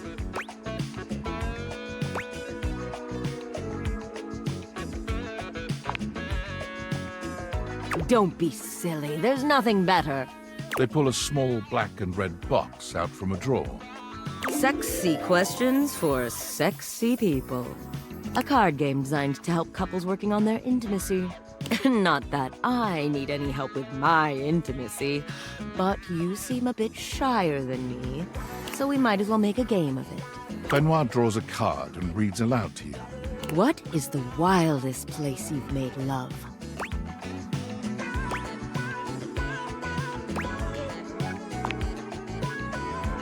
Oh, you have an exhibitionist streak. Hotels are a fun place to push the boundaries of your intimacy. Ben-Hwa tosses the card aside, pulling another. Okay, how about this one? Favorite place to be kissed?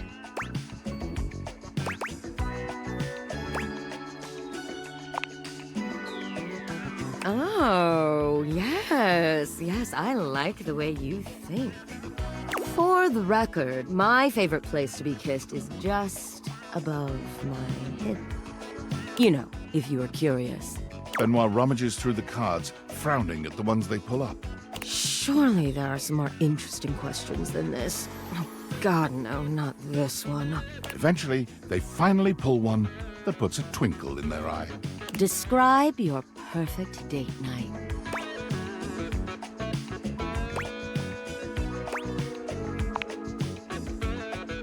Oh, I'm not so one note, you know. Besides, it'll give me some great insight into who you are romantically and sexually. And to sweeten the pot, I'll tell you mine too.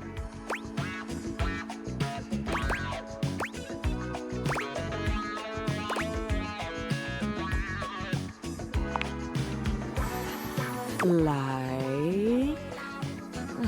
God, I suppose I'll just have to take the lead here. Ben-Hwa puts the card away, running a hand through their tentacle-like hair. Now, for my perfect date. You invite me to your place. We have an intimate dinner that delights and satisfies without leaving us too full. After all, we have after-dinner activities to look forward to. You give me that look, taking me by the hand and leading me through your glorious, immaculately clean mansion. Both of us know where we're going, but neither of us says a word. You open the door to your basement, where the vibes shift immediately. This is no ordinary basement. This is a dungeon. You bid me sit on a black leather couch as you sit across from me, snapping your fingers. A man dressed in vinyl from head to toe slithers out from behind some black silk curtains, offering me a shining silver tray covered in sex toys of all sorts. I run my fingers along the spread, acting as though I just can't decide. But we both know there's only one choice.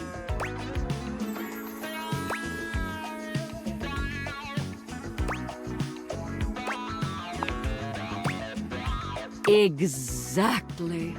The Indominator.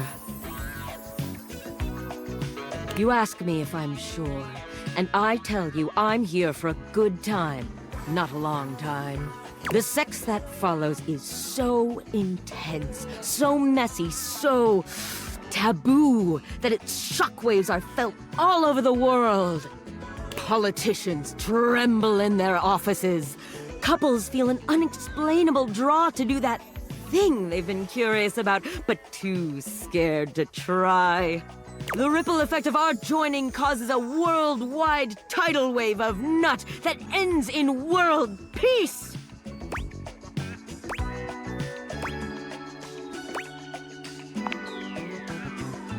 What fantasy isn't self-important, darling?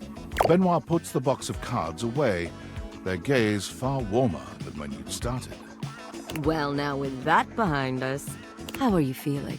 Wouldn't you like to shake the dust off those hips?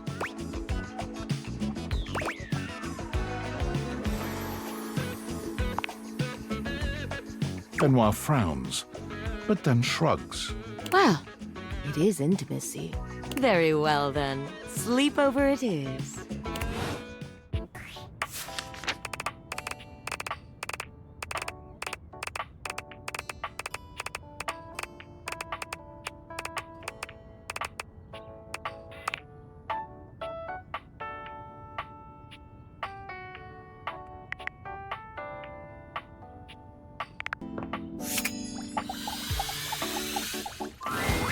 Five handsome himbos in colorful jumpsuits are flexing and chatting animatedly amongst themselves. When they notice you, they begin to buzz with excitement, all speaking in rapid-fire sequence.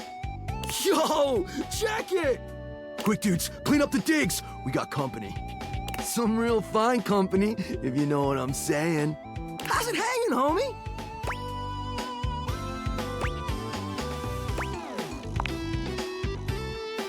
Oh, no! Throwing all my chakras out of alignment to hear you're in such a dark headspace, amigo. But don't you worry none, because we're here to pump some dopamine into those veins, bruh! Get amped, fam! Well, what are you waiting for? Slide on in here and take a load off. And, anything else you want to take off? Welcome to the Extremist Dojo in the Pad, the perfect place to sit back, chillax, and recharge your bats. Oh yeah!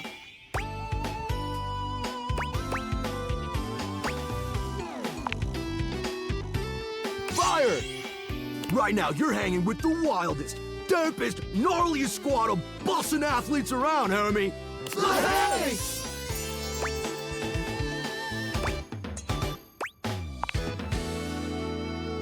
Oh man, you don't know? We're the Hanks!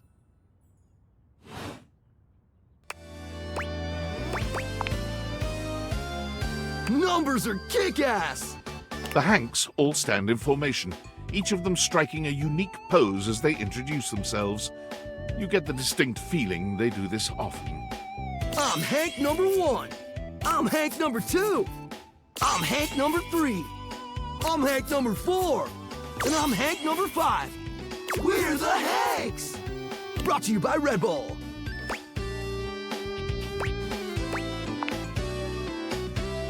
We're the Hanks!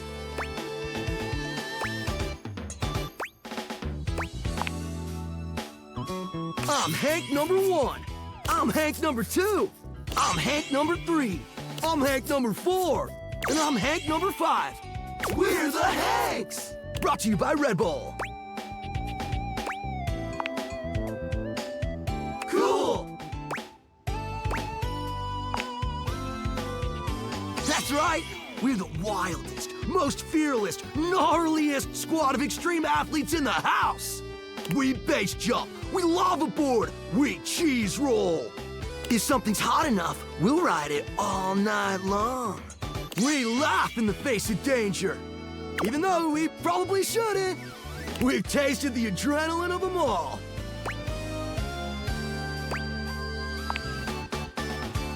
Believe it or not? Great. You wouldn't think that, but it's actually true. High-key slaps, bro. Oh, we're way beyond junkies, hot stuff. It's legit insane. But no cap, we live here with you. We're Casa roomies, amigo.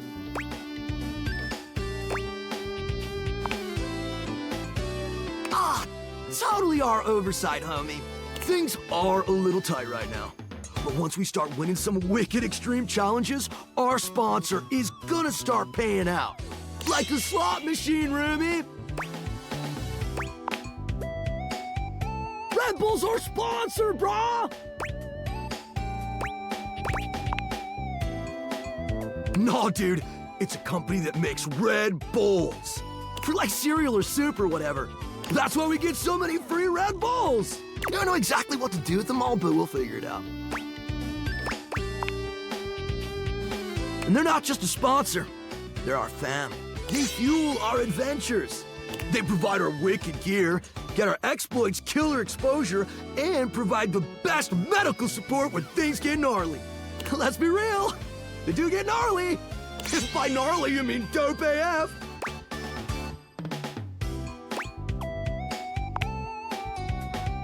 Gnarly just means awesome.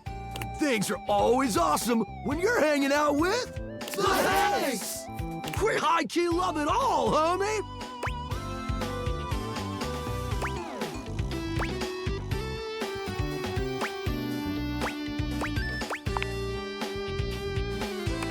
Yeah, well, we hang around most days, but when the conditions are right, we love getting out of the closet.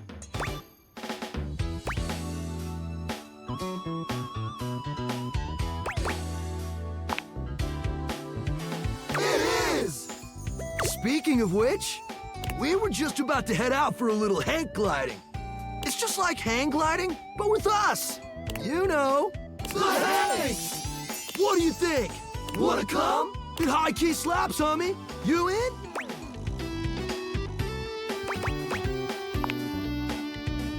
It can be if you want it to be. What do you say?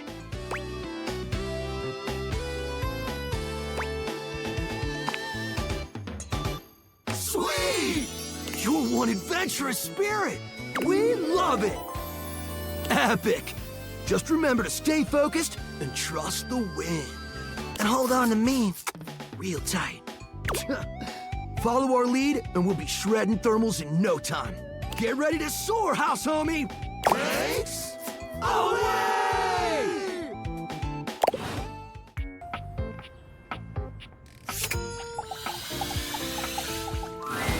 House homie!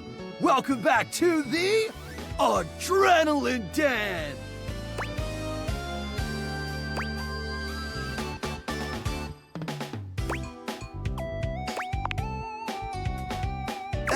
is our pleasure to welcome you back. Our pleasure for sure.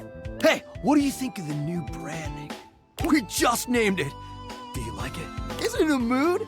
It came to us in a dream. You were there too, but you were wearing a lot less.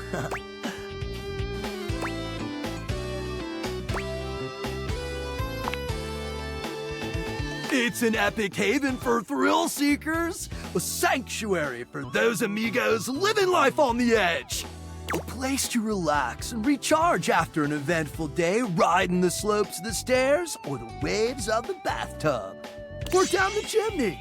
So, if you're looking for a comfy pad to crash with some extra comfy bodies, hang with us at the Adrenaline Den!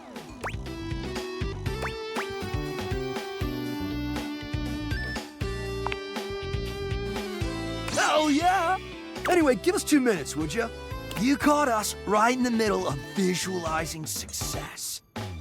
And some other slightly naughtier imagery.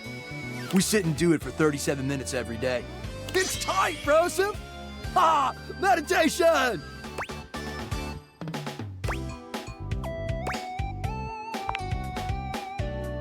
It's the optimal amount of success visualization necessary to shred today's epic event.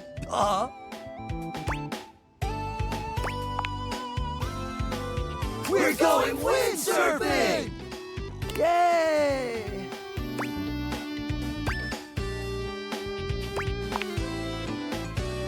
Oh man, it's so gnarly! We're gonna bring our sailboards down from the bathroom. Ask Jean-Lou to hit a flush. And let it rip! Boom! Instant sailboarding! Wicked!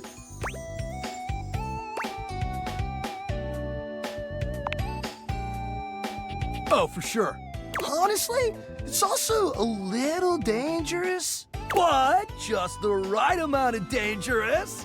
Oh, yeah! Listen, Red Bull always makes sure all of our adventures are exhilarating and epic. And above all, safe. Always safe. Super safe, fam. No cap. Yeah? Tell that to Hank number 6. Nothing nefarious, if that's what you're asking.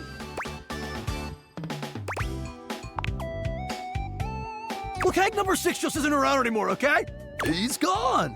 It's all good. Promise.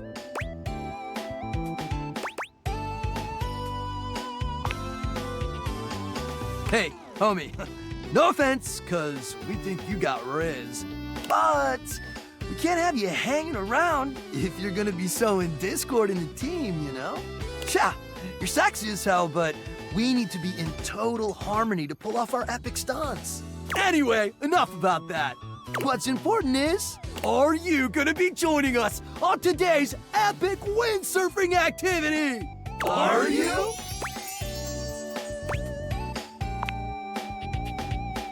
Wicked tight!